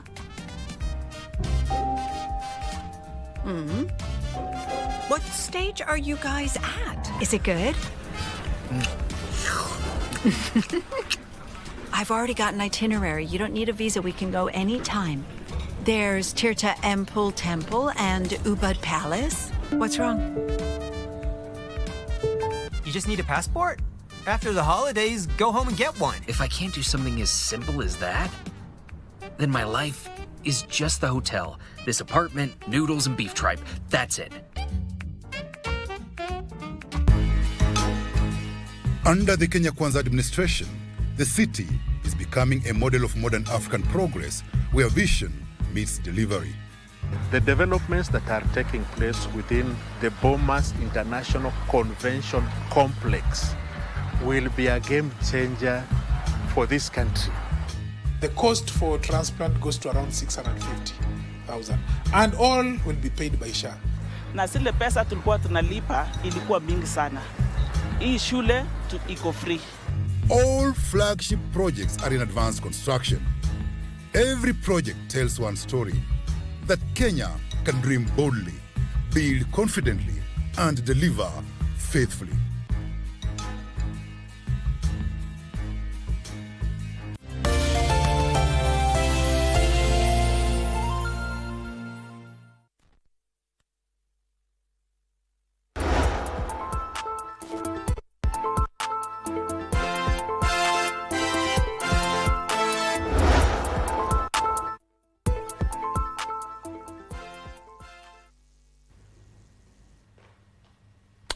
Hello, and thank you for joining us on Lunchtime News on KBC Channel 1, coming to live from the Broadcasting House in Kenya's capital, Nairobi. My name is Giverson Maina, and our sign language interpreter is Susan Thuku. Join us for the next 20 minutes or so for news within of